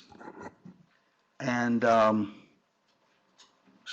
beginning on about page 10, we recognize, I think, that people keep records a little differently, but some campaigns, especially small congressional campaigns, are not completely digitized. So let me ask you, what do we mean by retrievable and reviewable in oral form? And what kinds of records were we considering that inspired that language, retrievable and reviewable in oral form? What page and line? I believe it's page are you 10, looking at? starting at line 15, but I'm not sure that language comes from that page. Bear with me, page 10, Oh, it's 18. page 18? It's line 18 Oh, line 18. on page 10. Okay, So this is in the proposed definition of record, right. for those who aren't following along in the document. And as a preliminary matter, it doesn't require the use of electronic records. It is just an attempt to provide the space for including those electronic records that people do keep within the definition. We are trying to anticipate, based on a number of sources, the sorts of records that could be kept for FEC purposes, and used on page 9 in footnotes 23 through 27, it lists the sources we looked at from which we drafted potential language for the Commission's consideration, including the rules of evidence, the federal rules of evidence, the federal rules of civil procedure, Black's Law Dictionary, and then two other sources that focus on electronic records, the Uniform Electronic Transactions Act and and the eSign Act.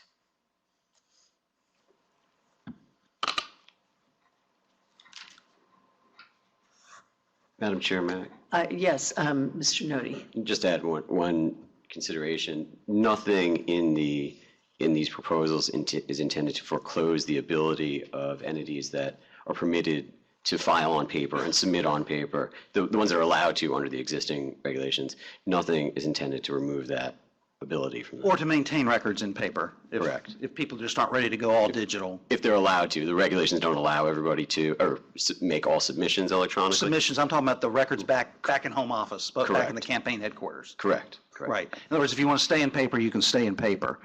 We're just updating that if you're going digital, here we would begin to adapt language and again, seek comment on how to do that. Yes. Okay. Let me ask you, have we contemplated in this questions to the public about what happens if you're changing hardware, software, and the computer eats your paper? Obviously, that can happen in paper form too. You can have a fire, you can have a lot of things. But have we considered and have we put out questions that, or is there already precedent in the agency? I just don't know about what happens when you're required to keep records for 3 years, and we update regs to say, okay, we are going to recognize the keeping of records in digital form. What happens when the computer eats the document? What happens when a vendor has a computer crash? What happens? I mean, I'm just wondering if we should ask those types of questions and whether digital records present different issues of best efforts and negligence and the obligation to keep records for 3 years. The document before you does not propose any changes to the existing approaches the commission would take towards that problem. Remind me what the current approach is in the paper world. If there is a software error from the commission's perspective. Actually, let's start with paper world. There's a fire. What's our rule? I don't know. I'm not sure there is one, and this does not propose any changes to that. Yeah, that's. I guess I'm looking for the baseline. There are best efforts guidelines that we have issued regarding that, and certain defenses in the context of an administrative fine, for example, that are in the regulations. This does not propose to alter those. Do you have a question, Commissioner? Oh. Well, I would just think we need to think through a secondary set of questions. The second we begin endorsing and the use of digital, there are a lot of other issues that go with that. Retrievability. We just ought to ask the questions if we're going to address the issue. For example, retrievability. What happens if it's in a exotic software that the commission cannot open? Who has to pay to convert that document? Just issues like that. In the paper world, those issues are pretty clear. You got paper, we can send our auditors in, they can look at it. The retrievability issue is in there. It is. It's actually, that's currently in some existing regulations as well, specifically in the public financing context where our auditors have, for decades, been dealing with committees' computer systems. And I believe that it's currently in the regulations with respect to another digital record provision as well. The proposed definitions do require or do address retrievability, not by requiring persons to provide the commission with software in all circumstances, but to provide the commission the software to make a record retrievable upon our request. At their expense. Which would be the current approach that exists now in the other contexts. In paper context, they have to pay the expense of what? No, in the current retrievability provisions that are in the regulations. Currently, the current regulations say that if I have it in an outdated form of software, I have to pay for the conversion for the commission's use? It requires the software personnel in the public financing context to be provided if necessary to make the record retrievable. If you look on page 11 of the draft, okay, I'm there, yes. the existing provisions that discuss retrievability are referenced there with the proposal to remove those provisions because the comparable provision would be incorporated into the proposed definition of record. And that's at around lines 8 to 13 on page 9. Sorry, at page 11. Page 11, yeah. Mm-hmm.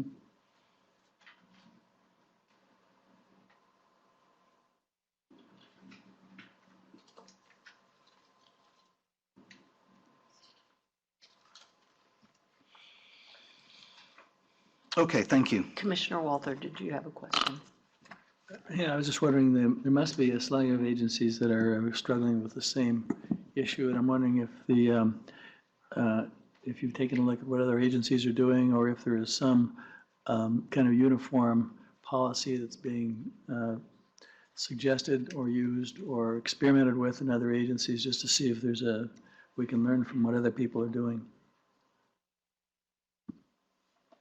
We have looked at, in some respects, at model rules and the like. That's how, for example, the two of the sources that I mentioned earlier regarding the definition of record, but also that we're using with respect to the definition of, or the proposed definition of signature, come from model rules or other federal legislation. So as far as every detail of this, many of them, as far as the specific means of processing electronic transactions, may be specific to us, but we're looking, for example, to FinCEN for some of the issues we discussed earlier with respect to Bitcoin, or to the IRS. And we have looked at how other financial regulatory agencies have addressed some of these other issues. The document, I believe, in one respect references certain know your customer laws that apply in the banking situation. Not with respect to every proposal in here, though. Did you have something to add, Mr. Nodi? I just want to add that we also discussed these ideas and proposals at various stages in the process with the agency's own internal experts in compliance, in audit, in RAD, and IT, and actually, I'm sure I'm forgetting some, but Every part of the agency. everybody, compliance advice, enforcement. So this reflects, although there wasn't consensus on everything, this does reflect input from the folks who, both inside the building, who really know about these issues. I have to commend you for the amazing amount of work, really good work that went into this document. It's really exhaustive and thoughtful, and obviously what you've talked about, talking to everybody in the commission about it, was really obviously time consuming, but added to it being a really, really excellent document. And I also have to commend you, Ms. Selikoff, for your recall of the details of what's in here, including the page and line. So I really appreciate your presentation today. I know you have some issues that you want, or can we have a motion on this? I mean, it is a proposed rulemaking, and it's an opportunity for us to hear from the public as well. So, Mr. Vice Chair. Thank you, Madam Chair. Let me also echo the kudos to Ms. Selikoff and Mr. Lutz. This is a first-rate piece of work, and I think this is a very worthwhile undertaking. I think not only for the kind of terminological updates that it provides, but there are a number of areas which have what immediately comes to mind, text message contributions has been the subject of numerous advisory opinions, and I think having some ability to harmonize those through rulemaking will be, I think, especially useful to the regulated community and others who fall within our ambit. The one area that I need to look a little closer at, and Commissioner Goodman spoke about this a little bit as well, is the issue about internet payment processing platforms is an evolving one. I believe in the time that since this document was first forwarded to the Commission, we've had Democracy Rules, Repledge, we still have FYP that's still a live matter, and I just need to go back and look at those just to see if there may need to be any modifications, updates, additions to reflect some of the most recent developments. And so I think that's one thing that I'd like to look at before we have a vote, just to make sure that we're as complete as possible. But I again want to commend you for answering our questions, for putting together I think what is a very solid draft, and hopefully we can make some movement on this very soon. Okay. Thank you, Mr. Vice Chair. Well, then, hearing no further discussion, we'll bring it back on the next meeting in December. Thank you. And I skipped So we have to go back to the previous document, which was the 15-54A, the outline of draft NPRM implementing parties. I'm sorry. B, we did that one, which is, it's just the way my document is written is confusing to me. Outline of draft NPRM implementing party segregated accounts. Thank you, Mr. Stepanovich. Thank you, and good afternoon, Commissioners. Before you is agenda document 15-54-B, which was held over from the October 29 and November 10 open meetings. And this document is a memorandum to the Commission from the Office of the General Counsel outlining a possible notice of proposed rulemaking for implementing party segregated accounts. This outline addresses potential proposed regulatory changes in response to certain provisions in two pieces of legislation passed by Congress. The Consolidated and Further Continuing Appropriations Act, which amended the Federal Election Campaign Act by establishing separate limits on contributions to three types of segregated accounts of national party committees, and the Gabriela Miller Kids First Research Act, which amended the Presidential Election Campaign Fund Act by terminating the entitlement of the national party committees to public funds to finance their presidential nominating conventions. Thank you, and I'll be happy to address any questions. Thank you very much. Are there questions? Mr. Stepanovich. Commissioner Goodman. Last year, the commission approved an advisory opinion to the Democratic National Committee and the Republican National Committee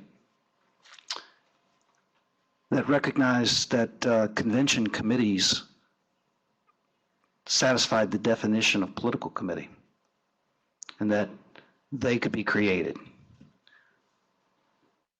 Now, what was interesting to me about that was I expected the Office of General Counsel to write a yes draft and for the commission to congeal around a yes draft that created a new account for the political committees to run their conventions, much like the commission had previously established or approved new accounts for recounts and legal activities post-election. But that wasn't the approach that we took as a commission. Instead, we recognized a whole new paradigm that these convention committees could be standalone political committees. I saw nothing in the legislation granting the Republican National Committee and the Democratic National Committee new accounts that would undo that rationale. In fact, they still have utility for convention committees.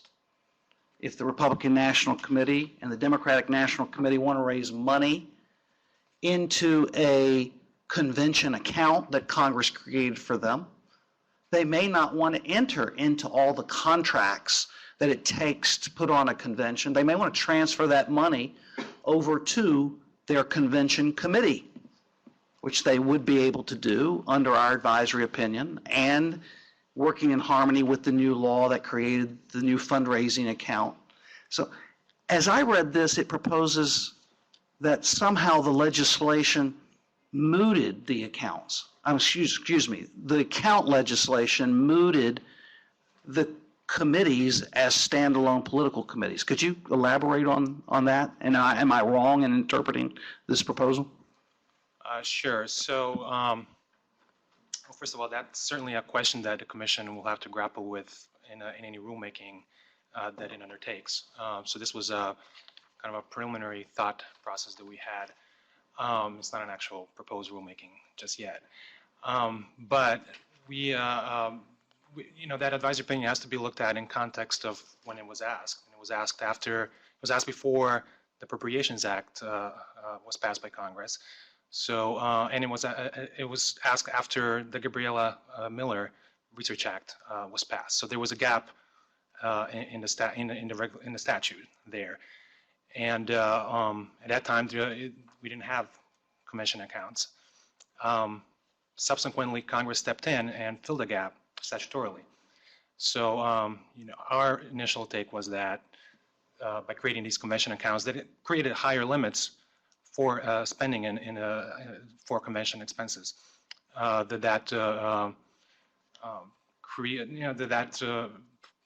Made the advisory opinion a moot point, like you pointed out. Well, I read in this draft, I won't call it your proposal, it's a draft for consideration. And it certainly addresses the purpose for which the Democratic National Committee and the Republican National Committee walked in this door and asked the commission for an advisory opinion. Yes, the legislation had abolished the public funding for the conventions, and subsequently new accounts were created, but we didn't choose the account paradigm. So I guess what that is not grappled with in this draft. This draft relies on the purpose for which the DNC and the RNC walked in our door and asked the question, to fill the gap. And so what is it in the appropriations bill and the creation of the new accounts that indicated that they wanted to change this commission's analysis of what constitutes a political party committee? There's nothing in the legislation that refers to the AO, but it's not just the view reflected in the draft is not just that the purpose was mooted out, but that the actual factual underpinnings of that AO included the absence of a funding source that had historically been a separate funding source that had historically been available to the parties.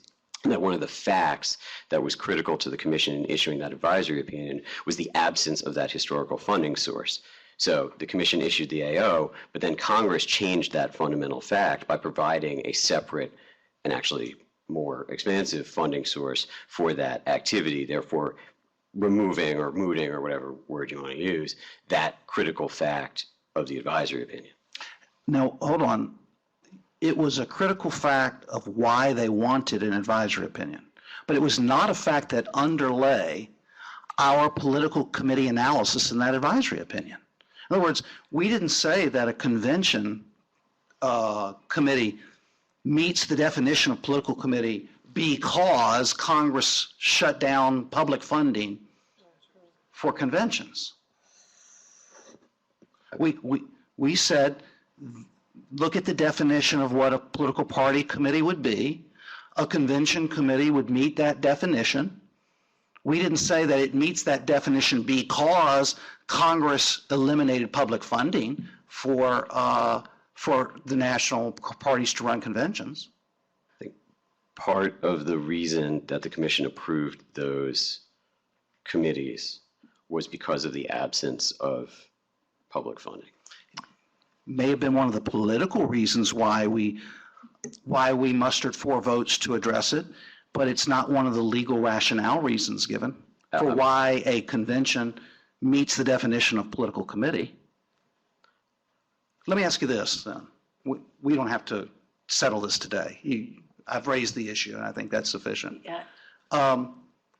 What happens to convention committees under this proposal? Can the DNC and the RNC still operate convention committees separate and apart from the RNC and DNC and transfer money from the convention account that Congress created to these separate committees, even if it's for the purpose of administrative ease, for having contracts and, having contracts with a venue and a forum and all the things that it does, rather than having all those contracts have to be entered by the DNC and the RNC? What happens to convention committees under this draft? Well, that's a good point. Under our proposal, a lot of the convention committee regulations would go away because we didn't think that they would be necessary. That said, a National Party Committee could establish a committee, call it commission committee, but it just wouldn't have a separate contribution limit. So I suppose if they wanted to do things through a separate entity, probably could do so. Is that addressed currently in this draft? No, we don't go into that. We would have to work on that, right? Work through that, yeah. Okay, thank you. Madam. Commissioner Weintraub. I was just going to suggest that the document that we have in front of us is an outline of a draft, notice of a proposed rulemaking. And it's at a very early stage. I think that you raised some interesting questions that could very fairly be posed in the actual notice of proposed rulemaking, and we could get comments and we could talk about it some more and consider what we think the answers are. But we don't have to resolve them today in order to start the process of allowing our regulations to recognize all of these increased amounts of money that party committees can raise. This should make you very happy, Commissioner Goodman. And let me sort of piggyback on that. I mean, I agree with that point, but also I want to emphasize, as I was the fourth vote in that AO, that the conclusion was based in significant part on the party's need for new convention committees to, and I quote, operate in the same space as publicly financed convention committees had operated prior to the Research Act. So I want to concur with what's been said here today, that was certainly was the basis for my fourth vote in that matter. Well, the parties have the advisory opinion, right? The parties have it, and they have the protection of the majority opinion. And you can announce, Madam Chair, that you've changed your mind now. And I'm not announcing anything. Okay, well, then they have the protection of the advisory opinions right now, and they can operate separate convention committees if they so choose under the advisory opinion that they have. And I guess I'm concerned that of beginning down the road of drafting a proposal that would reverse the protections that the Democratic National Committee and the Republican National Committee already have under an existing advisory opinion, based on a legal theory that an Appropriations Act filled some political motivation for issuing it, but didn't alter the legal analysis of that advisory opinion. Let me ask another question about, can you refer me, Nevin, to the pages on what's contemplated here for the recount, election contest, and other legal proceedings? Can you point me to the right page again?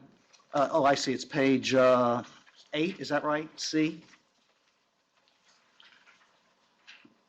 Yes, that's correct. Starts with page 8. Let me start with nomenclature. Why do we call them recount accounts?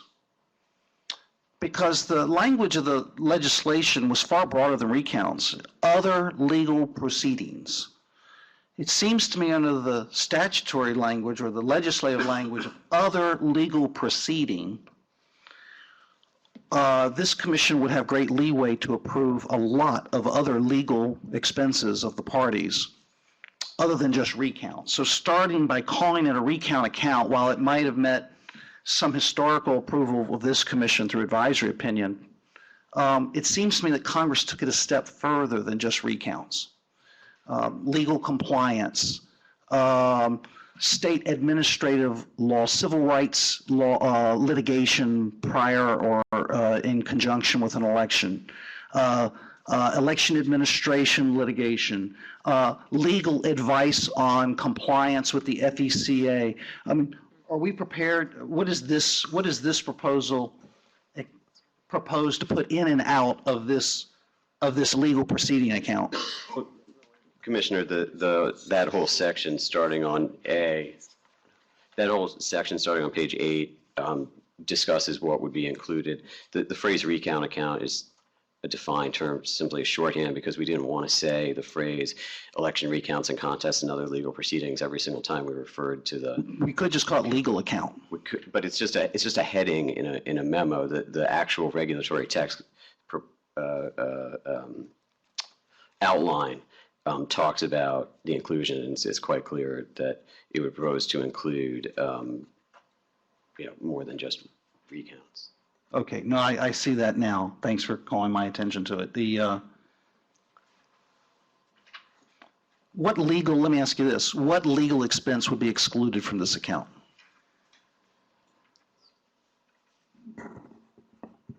And would the salary of the general counsel of the Democratic National Committee be in or out?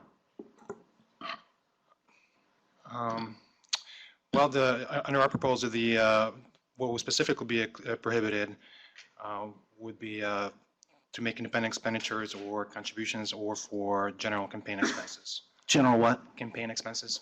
Okay, so campaigning and electoral advocacy is out, but would all other legal expenses be in the account? Would the RNC and the DNC be able to take their legal shops? As long as they're not engaging in express advocacy and going out and knocking on doors, if they're performing legal work for the committees, would all of that cost function be within the proper use of the legal accounts? I think that we would have to work through that through our rulemaking as we're drafting the proposed document and seeking public comment as well. This document doesn't go into that kind of detail. Okay. Madam Chair, thank you. Those are all my questions right now. Thank you. Mr. Vice Chair, sorry. Thank you, Madam Chair. I believe when Commissioner Goodman first introduced his regulatory relief proposal back in October, he had mentioned that notwithstanding some of the reservations that he had about some of the ways, maybe some of the directions that this might be going, or maybe maybe just a few nits here and there, he'd be willing to, as part of a larger deal, move forward to drafting the NPRMs at that point, and I agreed with him. Since that proposal is not borne fruit as of yet, and that this would be considered more kind of as a standalone, I think that I think in an effort to try to give as much quality direction to the Office of General Counsel about an NPRM that might have the greatest chance of success, I think that I want to look through this and maybe propose some changes. And I mean, one of the realities when we do a rulemaking is that whatever we get is kind of the first draft of the NPRM, but even though we can edit it as freely as we wish from that point, but oftentimes it serves as the baseline, and sometimes if there's a problem that one side or the other has with the baseline document, it can be somewhat difficult to modify or add to or edit or delete or what have you. And so in order to try to maybe address some of those things at the outset so that whatever instruction we give to OGC gives it the best chance of succeeding as possible. I think that there are a few little things in this document that I would like to maybe tweak, modify, and just update so that, and I realize, as Commissioner Weintraub said, this is an outline of a draft NPRM, and there's going to be plenty more wax at it. Oh yeah, there's going to be plenty more wax at this piñata, but there's there's going to be some, I think, merit in modifying this. Is that an incentive? What's that? Yeah, and that's not a very good comparison. The piñata gets broken and falls all over the floor. I know, but all sorts of The goodies spill out. goodies spill out, yeah, they so, do. And we want nothing but goodness. We do want goodness, to be all over. candy for everybody. That can be edifying to all. So I would ask that we also be able to pick this up at the next meeting. All right, that sounds but good. hope that we can move forward at that I point. appreciate it, and it sounds like you might have everyone some extensive changes to it, so if you can get it, the sooner the better would be really great. And could I suggest that this kind of nitty-gritty, on page 47, line 14, what did you mean by this word? That those kinds of comments are actually a lot easier to deal with by emailing the staff and copying all the commissioners and their staff so everybody can look at it. And it's not, it doesn't make for a very scintillating meeting for us to be going through the document and writing it at the table with those kinds of corrections. Well, unlike the Daily Show, I didn't intend to be scintillating or comedic here. There is a public and there is a press sitting here, and so. Lost one. Hearing, there are some of them listen at home or at their computers. So this is their opportunity also to hear the questions and see some of the finer issues raised at the commission. So there is a public disclosure purpose for discussing some of this at the table, since it is a public document. And I'm just, this is a good, and it's one point where we're all gathered together, and you get the benefit of hearing some of my concerns. I I could sandbag your own concerns. You've I'd read criticized me your for that as well. emails. I would read every one of your emails, I All right, well, promise. why don't we move on to the next item? Item 6 is being held over and to the next meeting as well. Item 7, and I'm sorry if, I apologize that we found this out later yesterday and I did not communicate it to staff. I apologize. Item 7 is several matters relating to public disclosure.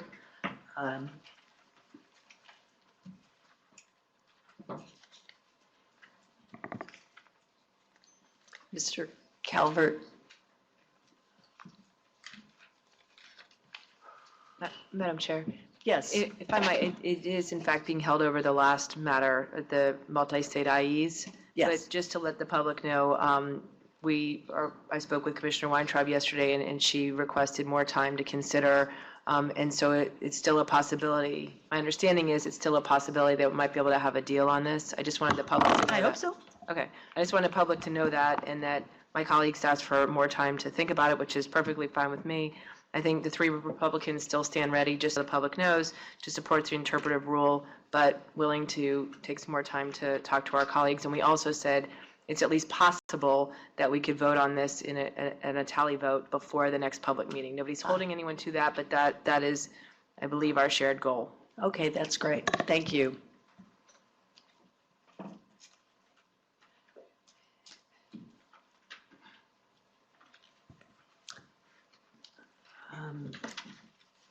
All right.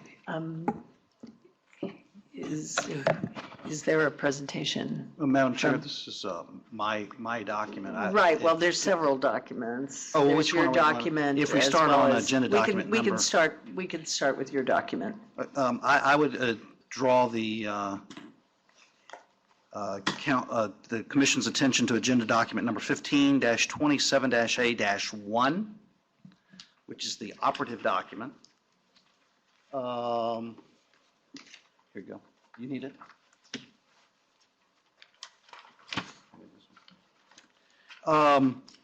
And it started, I believe, as 15-27-A, and it has been on the agenda for a long time.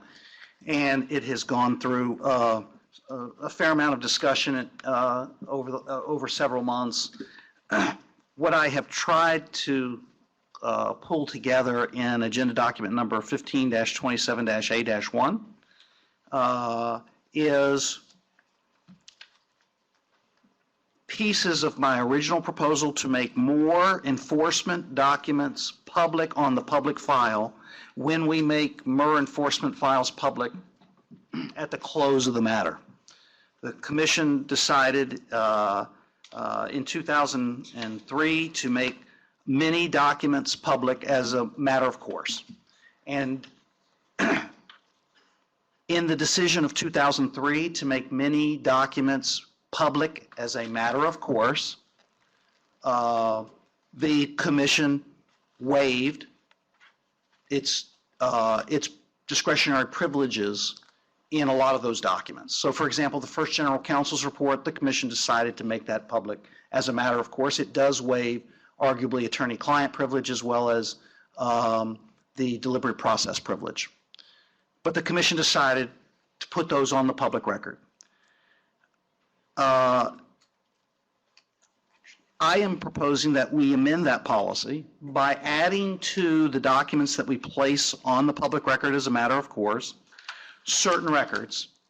All of the records that currently are placed on the public record under the 2003 policy, as well as the additional documents reflected in this document, are subject to redaction for Privacy Act requirements, Federal Election Campaign Act confidentiality requirements, anything that is legally required to be confidential, we still maintain the confidences of that. So what this proposal does is it merely adds to the public record additional documents that I believe are would be appropriate, add to the public's understanding of those MER files. And the chair requested, and the Office of General Counsel provided on August 5th, 2015, agenda document number 15-27-B, which was a reaction to the original proposal of this. I have reviewed that, and I have made edits to this document reflective of those comments, not that we agreed on every item, but we can discuss those points where we still may disagree or not disagree, but I don't agree with the recommendation. And the other, so that's the genesis of one set of the changes that you see in agenda document number 15-27-A-1.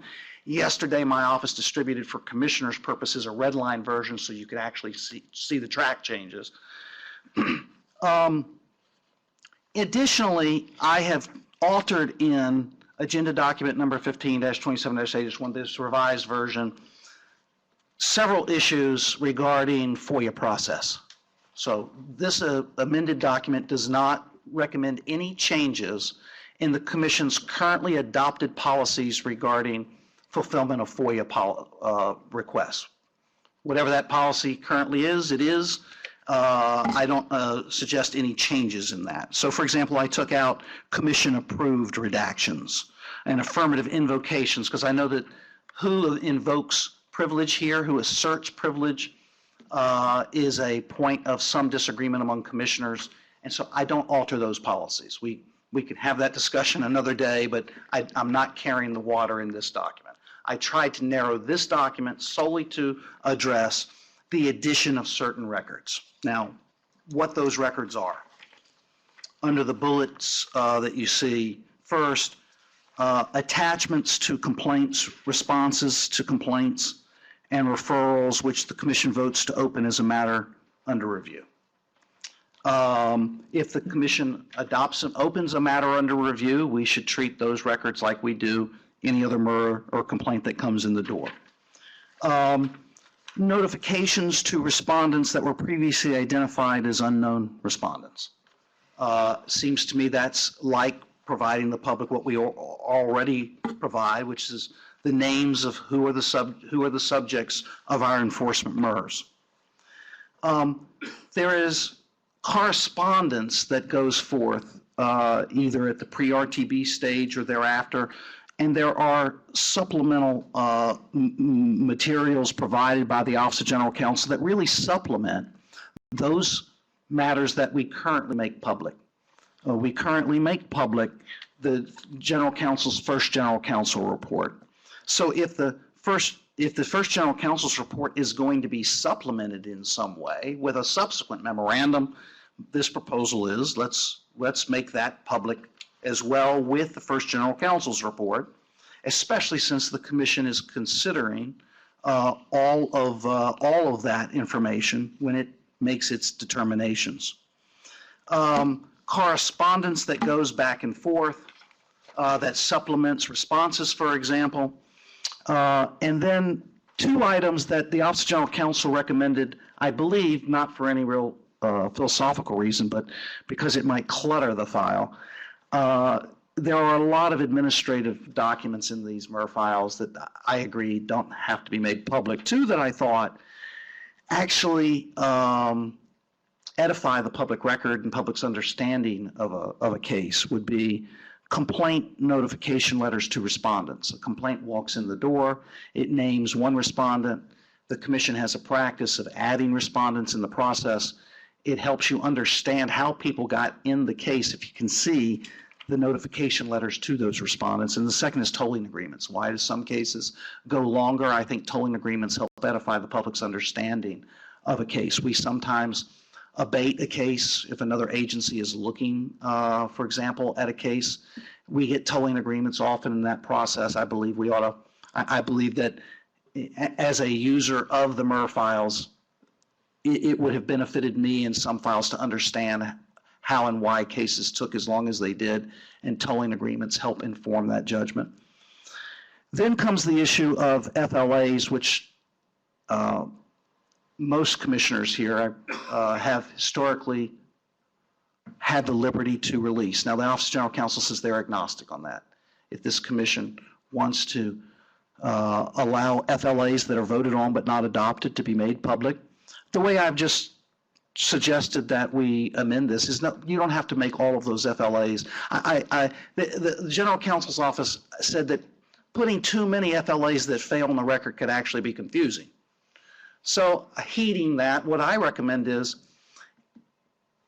if a commissioner believes that a failed FLA helps explain their ultimate vote for or against the final FLA, a commissioner ought to be able to clarify the record by making public the FLA that they voted on that failed.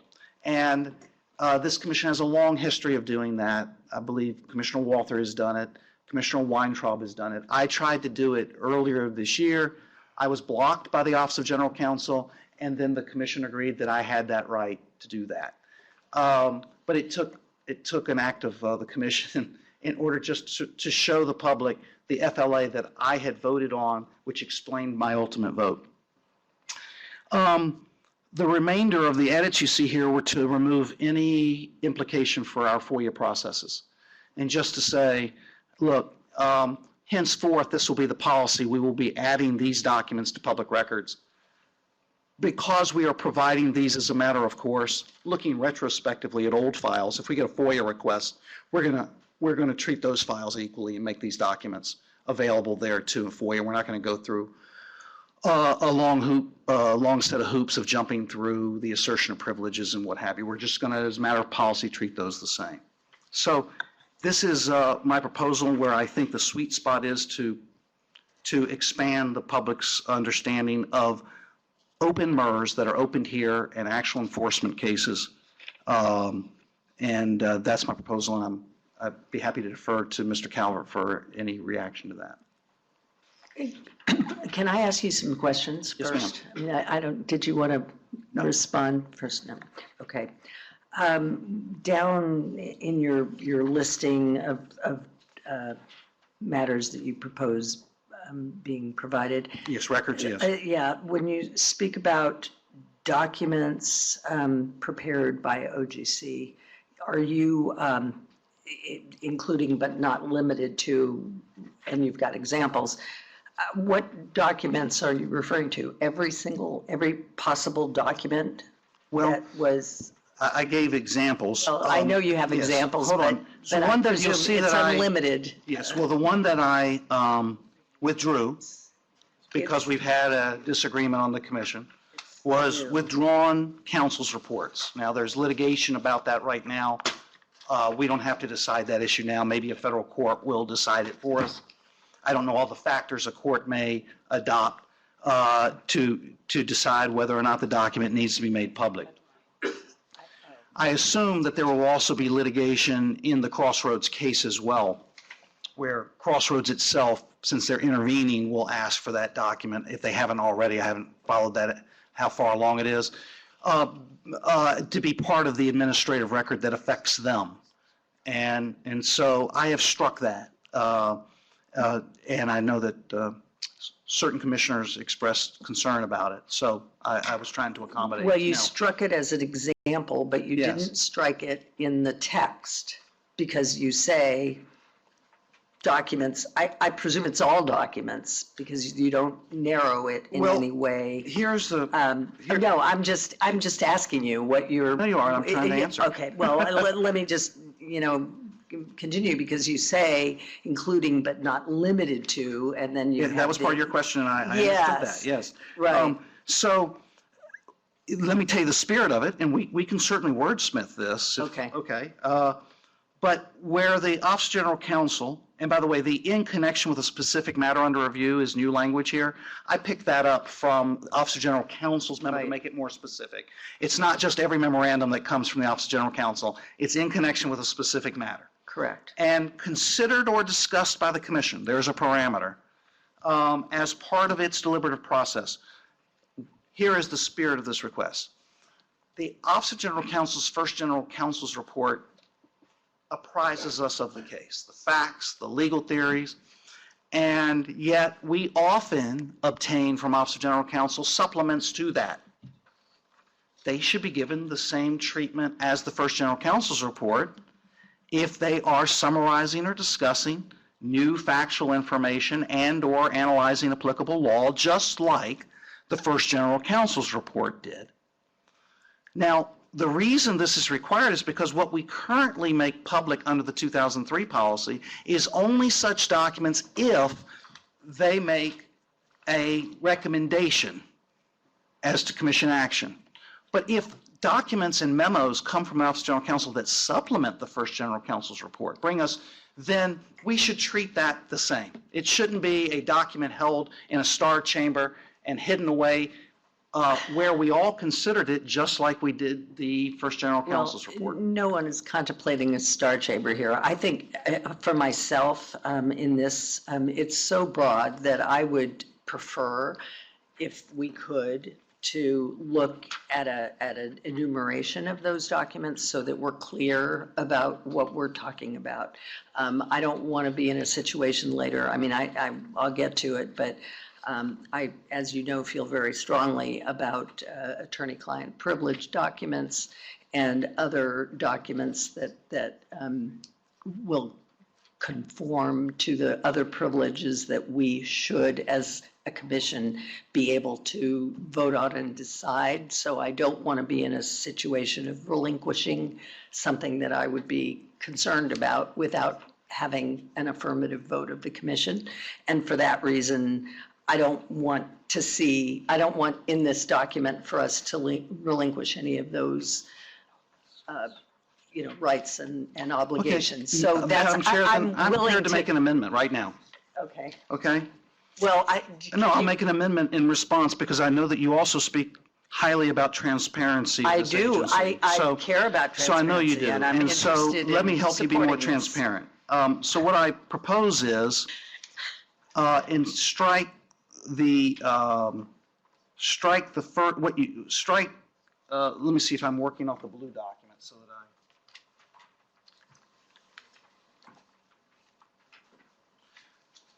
strike everything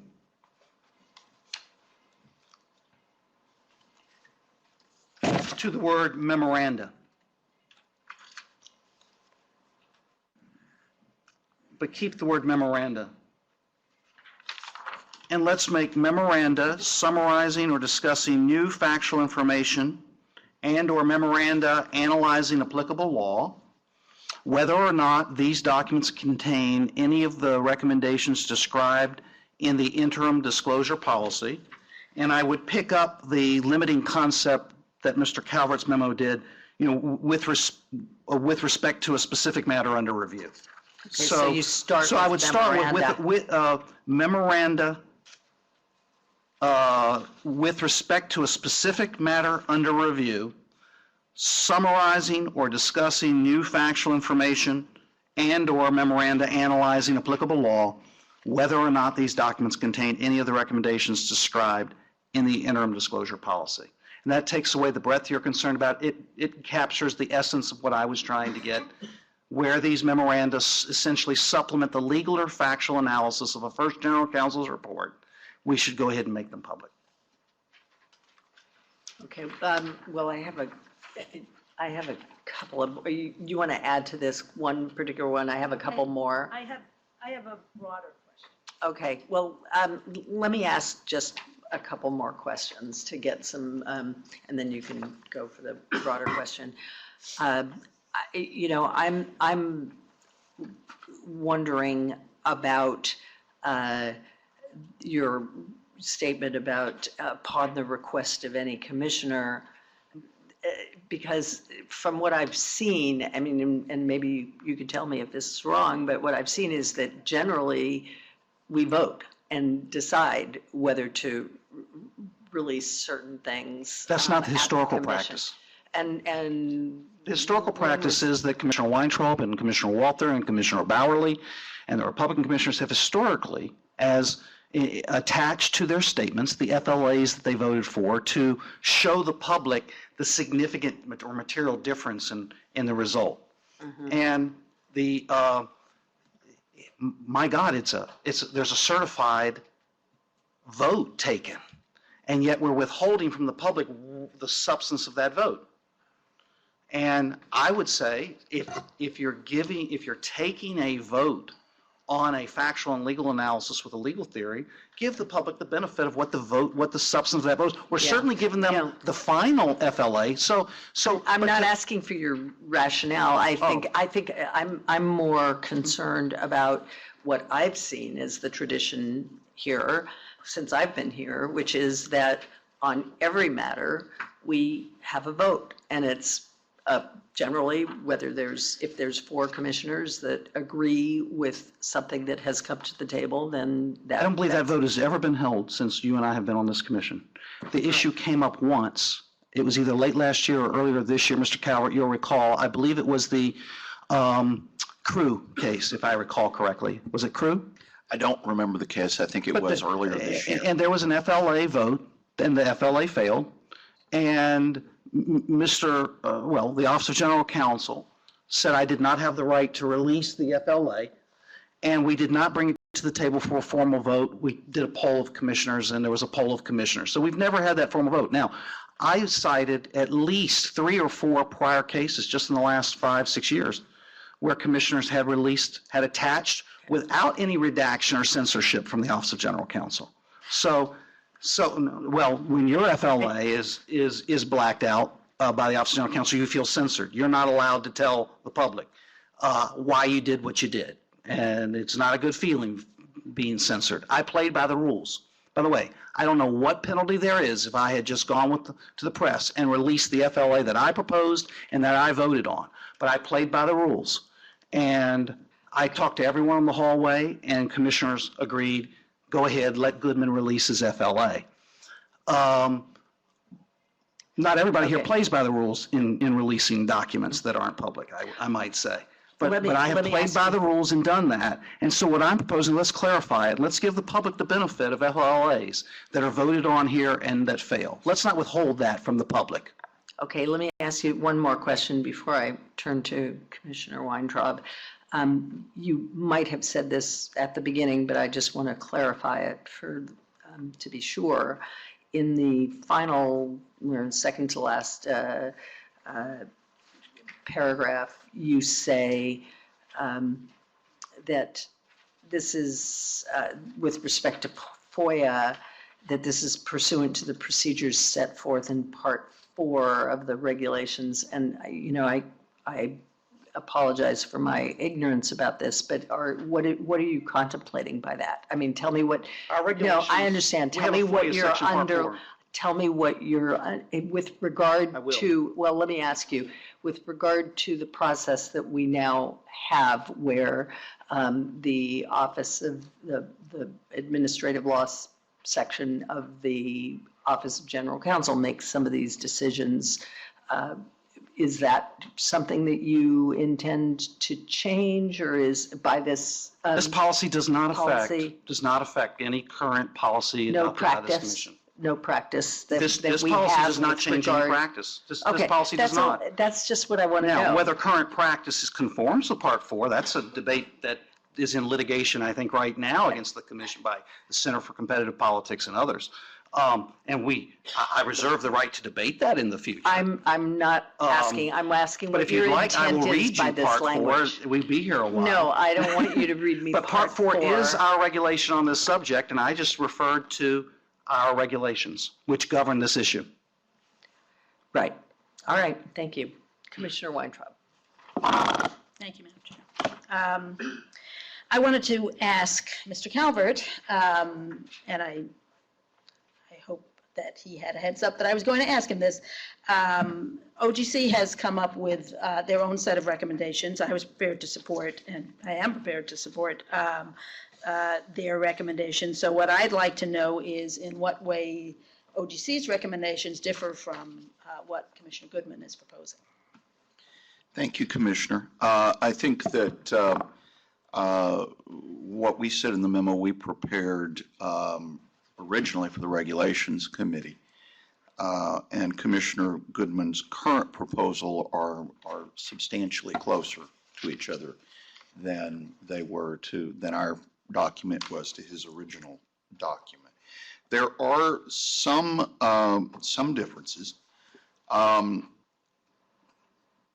Actually, if I might start, one I'm not sure is a difference that I might seek clarification on, and I think there is a difference in this.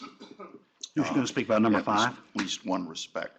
On additional reports and memoranda. We understood Commissioner Goodman to be not including withdrawn GCRs in the ambit of that. And we appreciate your agreeing to hold that to the limiting of the specific, in connection with a specific MER. Here at the one clarification and one difference. The clarification is that the discussion about that part of the proposal just a moment ago was about First General Counsel's reports, and your pending motion would limit it to memoranda. What we had in mind in agreeing to, or in saying that we agreed in general with the proposal to make that considerably broader, was that we would propose that almost all General Counsel's reports and memoranda be released to the public at the end of an enforcement matter, with appropriate redactions, of course, under this policy. It's not limited to memoranda, and it's not limited to First General Counsel's reports. One of the things that has been sort of vexing, I think, to some of the staff is that where the commission has found RTB, and we undertake an investigation, and the staff does really good work and puts all of the investigation into a subsequent General Counsel's report. But let's say it's not a brief, because we're then recommending entering into pre-probable cause conciliation. Well, whether or not, under the current practice, whether or not that report, which basically recounts the results of our investigation, is released or not depends entirely on the nature of the recommendations at the end of the document, maybe recommendations that don't even have to do with the major focus of the investigation. So some of those reports go on under the current practice, and some of them do not, and really whether they do or do not doesn't have anything to do with what their substance is. And so our proposal would have encompassed bringing those in under this policy as well, and returning to putting those reports with appropriate redactions on, as we did prior to 2000. You're saying your proposal is broader than mine? In that respect. Well, actually, that was the clarification I was seeking, because you said the spirit of yours was supplemental memos to First General Counsel. I'm sorry, I wasn't just limited. For example, since we deal with so many things at the reason to believe stage, that's a report that we regularly receive, and we do get supplements to them. Yes.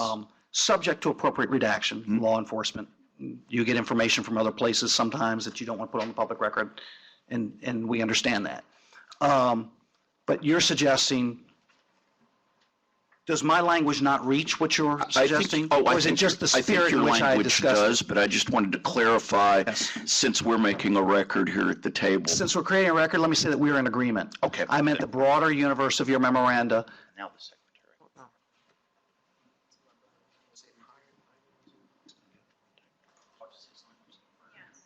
So I think, Commissioner Goodman, the concern arises from the language here describes these documents as documents generated prior to a finding of reason to believe, whereas the council reports Mr. Calvert's discussing would be post-RTB findings. I'm corrected.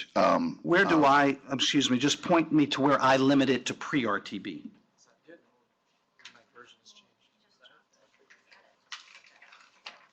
Oh, I dropped that language. I did. Okay. So I think we backed into it. Okay. In your current proposal. Your current proposal did just mention memoranda. It did. Though, and if you intend that to include reports as well as memoranda, that would be. So in other words, you would modify, excuse me, what you would, your recommendation would encompass more to say, with respect to a specific matter under review, comma, reports and memoranda, summarizing or discussing. Tell me what I'm leaving out. No, reports and memoranda that are not withdrawn. I took out withdrawn, oh, okay, excuse me, yes. We can encompass that are not withdrawn. And considered or discussed by the commission as part of its deliberative process. Okay, And hold then on, you're putting the strike. language back in that I struck to try to accommodate the chair. Okay.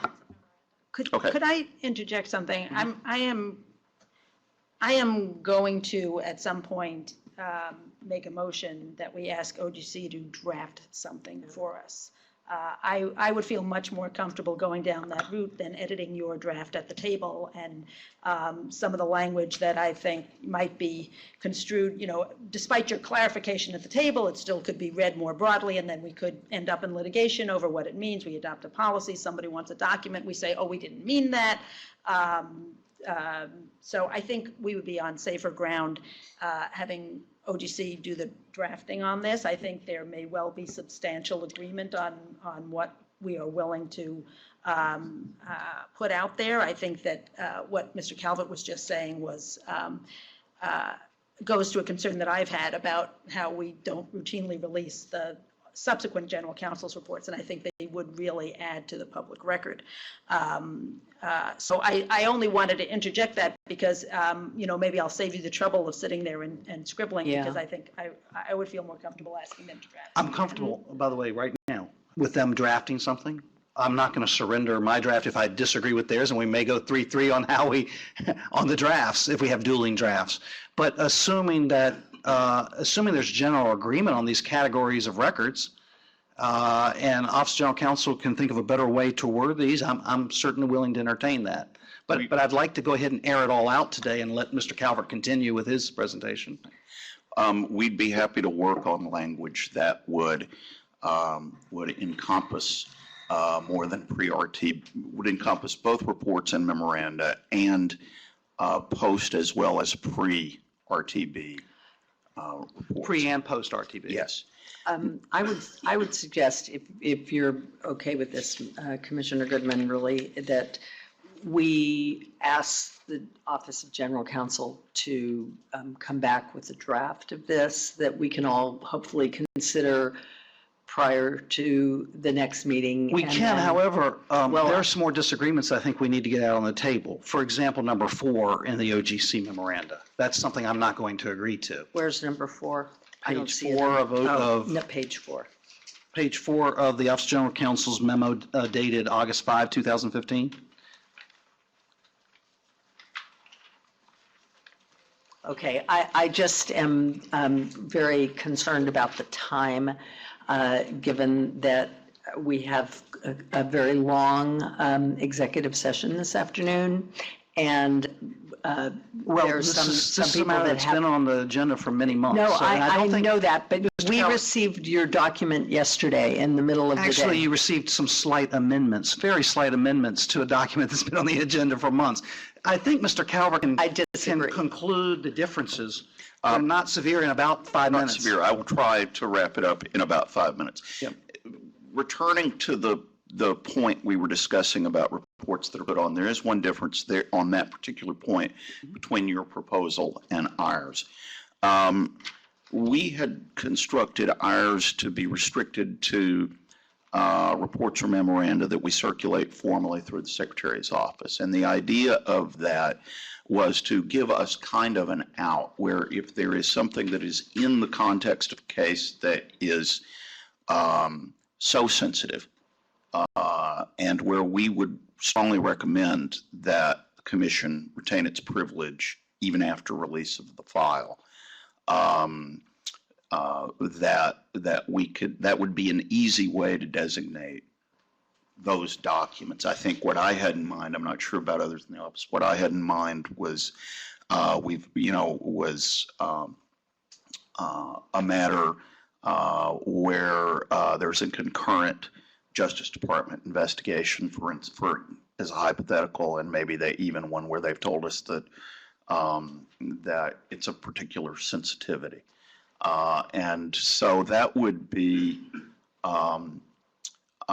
that would be sort of the out for stuff where we wanted to let you all know that we thought it was certainly something at least the commission ought to consider before releasing and not put it into the box for automatic release. We'd still, if it was in the box for automatic release, I guess we could still put it out there with every page redacted. That might be the way to go, because it may not be many of these memos come with pieces that are highly sensitive, and I presume that those would be redacted.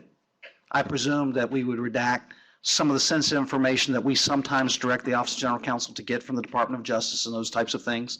We've done that in the past. I think we're probably working on some of those right now.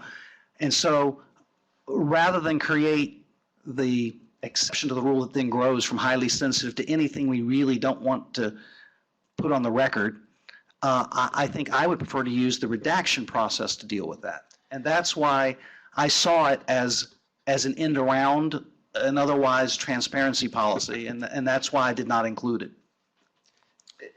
it. I would be happy to discuss the issues with any of the commissioners that want to discuss it at another time, not in a public forum. I think the basic issue here from the Office of General Counsel's perspective is the recognition that we are here varying from what would otherwise be the presumption of privilege. And so in making a uniform policy to release records, in fact, flips the presumption at the time the record is created that it would require the informed consent of a majority of the commission to waive that privilege. And we believe that in some cases it is worth affording counsel the ability to create privilege records, expecting that the presumption will be the privilege is maintained, as opposed to the opposite. So that was an effort to address that concern. I was trying to avoid that whole issue, because I have a fundamental disagreement with Office of General Counsel on how many votes it takes to assert privilege versus waive privilege, and the federal case law that says an agency must affirmatively assert privilege. Documents are not inherently, they may be inherently confidential under a statutory provision of Confidence Privacy Act, what have you. We are prohibited by law from releasing them. But if it's a discretionary privilege, the document isn't inherently private. It takes an affirmative assertion. I wasn't trying to reach any of that today. So, well, what I suggest is, if you aren't willing to let it go to General Counsel for a draft that can come back to us, and we can. I said I am, but I thought we would, after many months of this being on the agenda, I thought we would have an air out. We only have one more issue, right, Larry? There's really there are a couple. There's number 4, and then there's what, the tolling agreements and. Look, we have 26 items on the agenda this afternoon. 26 items. You know, Madam Chair, you've made transparency a major issue about this agency, and here's your opportunity to work on a major transparency project. Don't be giving me lectures on this. We have a lot of serious issues that we need to. I stand by my record on disclosure and transparency, and I have an item with regard to that too that I am prepared to support, but we have important other issues that we must attend to, including some that are statute of limitations imperiled. And it seems to me that a better use of our time would be to ask General Counsel to come back with another draft. You can express your views to them. Everyone can express their views to them, and it can come back, and we can decide in the next meeting whether we are going to vote on that. And that's what I'm going to suggest right now, that we do that. And as the chair, I have the ability to ask that it be held over for that purpose. You can hold this matter, Madam Chair. Any commissioner can hold a matter. That's right. To the next meeting, with the understanding that we can have discussions in between and hopefully resolve it at the next meeting, together with the other request that I asked about relating to other documents. Madam Chair, I have an inquiry. If we approve Office of General Counsel writing a new draft, will Office of General Counsel use my draft as the basis document or your memorandum? I was going to inject the same question essentially, which is, we have presented the commission with a memorandum that we were asked to provide that identified what we in the Office of General Counsel at least thought the steps the commission ought to take in this area, and those that we thought they shouldn't, and those that we thought that we did not take a position on. We've already done so, as you know. We're happy to comment on any additional drafts, but it's a different request entirely, I think, to ask that we essentially take one commissioner's draft and revise it sort of in our view. And I don't know that's what any particular commissioner wants us to do. That wasn't gonna be That my was not suggestion. what was being suggested. Commissioner Weintraub, if you want to. No, I was going to Speak to this. suggest that you take your memorandum and draft it as I'll defer to you as to whether it should be a proposed rule, a proposed policy on the formatting, and that you could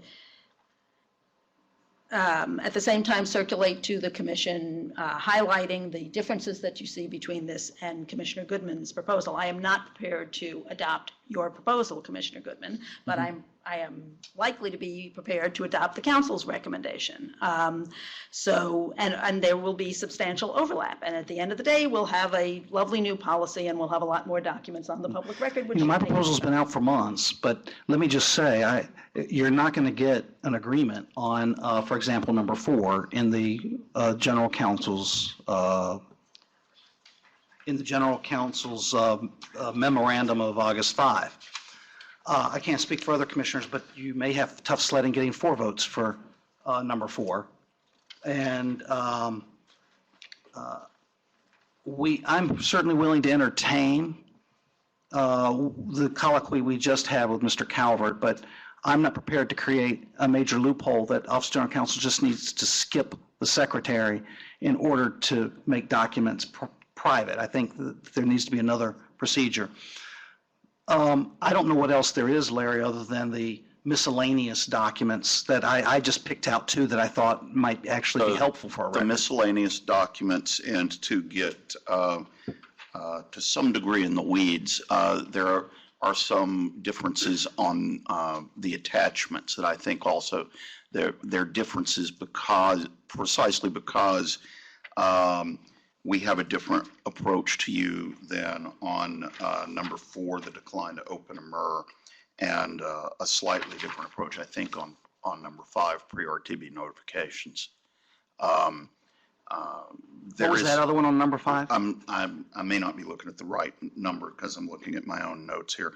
Pre-RTB notifications, we actually agreed with your original proposal, and you added some language to that is not in our proposal regarding to the authorization of the pre-RTB notifications. And then as I'm reading reading your document, we would put on only public attachments to RAD and audit referrals. You would put on all of them. We would not put on any attachment to a law enforcement referral, and you would put on all of them. But in both of those cases, only if the commission proceeded to open a MER. In other words, but if it did not, you wouldn't put on a file. I wouldn't put on the file at all. Right. Right. Maybe if you would prepare something, here's what I can agree with Commissioner Wayne. Prepare something. I think we've defined some disagreements. If you could at least highlight those areas where we've identified the disagreement, I think that's why this discussion was useful, so that commissioners can toggle on or toggle off those points of disagreement. Is there any concern about my prelude to the documents to be released about the statement of policy? I think the only concern that we had about the prelude, and our understanding from your most recent draft, is that you've not only reverted to sort of the status quo on the FOIA process, but also Well, at least on the regulation, status quo of the regulation, right. Yes. That you're... I'm not changing anything You're not here. changing any current practice, and neither are you changing any current practice, as we understand it, in terms of our proactive release at the close of a file, in terms of how that document flow works. For purposes of this policy, status quo is the status quo, whether it's lawful or not. So the only other concern that we have about the preamble, and we could highlight this, I think that it appeared you may have cribbed some from the 2009 policy statement on First General Counsel's reports. So there's some references to the commission returning to a prior policy, which we thought were maybe a little confusing because. I can live with those edits. Yeah. If you can work in the general framework of the prelude, I can accept those types of edits, okay? So I think by consensus. I want to be clear about this. I'm not asking them to edit your document. I am asking them to create the document that they are prepared to recommend to us of what they think we ought to. If you want consensus to have them go do it, I'm trying to bring it home. I'm trying to give you, yes, let's have them draft something. Let's have them work within the grain of the structure I have, highlight if they're going to make recommendations contrary to what I've provided. I've already told you I don't agree with number 4, for example. Have them highlight those, and I'm trying to get this into a structure to have them draft something that does make their recommendations, that allows us to identify differences. And if you do that, I think we'll have consensus to have Office of General Counsel undertake a redraft of my document. Well, or a redraft of the proposed policy. How about that? The end result, any way you look at it, is going to be whatever 4 commissioners are willing to agree to release in this we're talking about expanding the categories of documents that are going to be released. So whatever 4 commissioners agree to release will be released.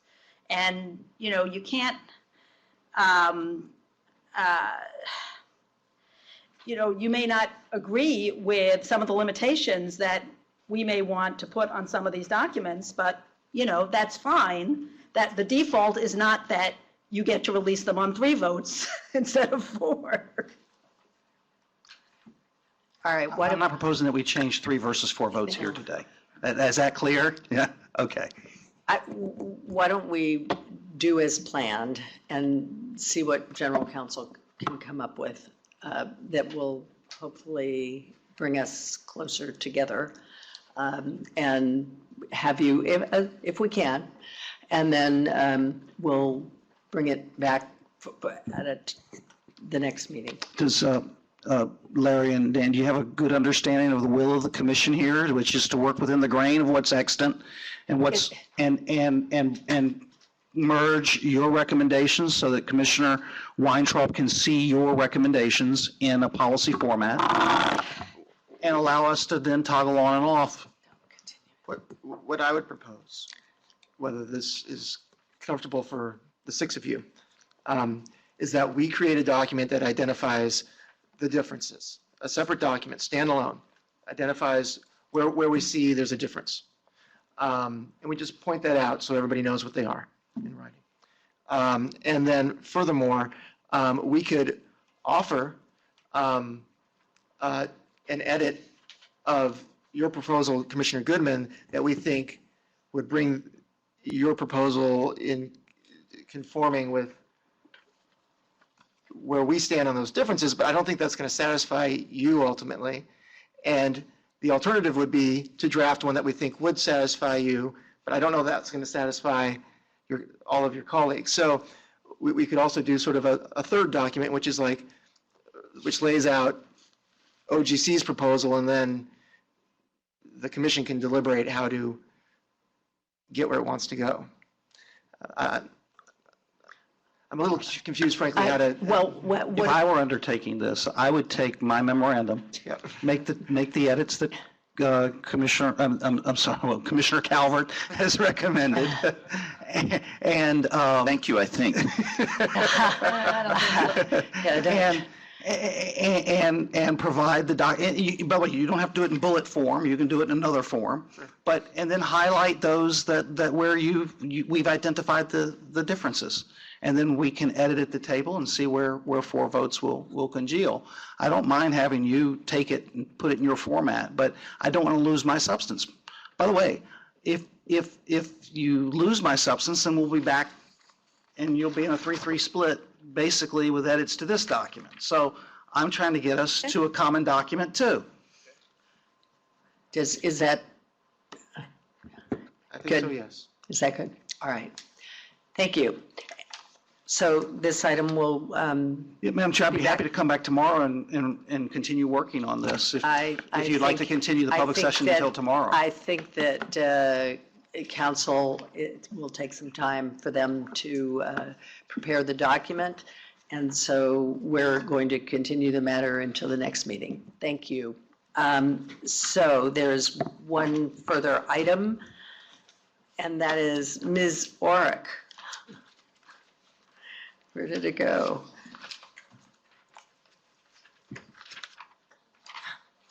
Yeah, I knew this was here. Item 9, are there any management or administrative matters the commission needs to discuss today? There are none. Okay, thank you very much, Ms. Orick. That was a nice report. The meeting stands adjourned. All right, we have an executive session. It is 1:20. We have 26 items.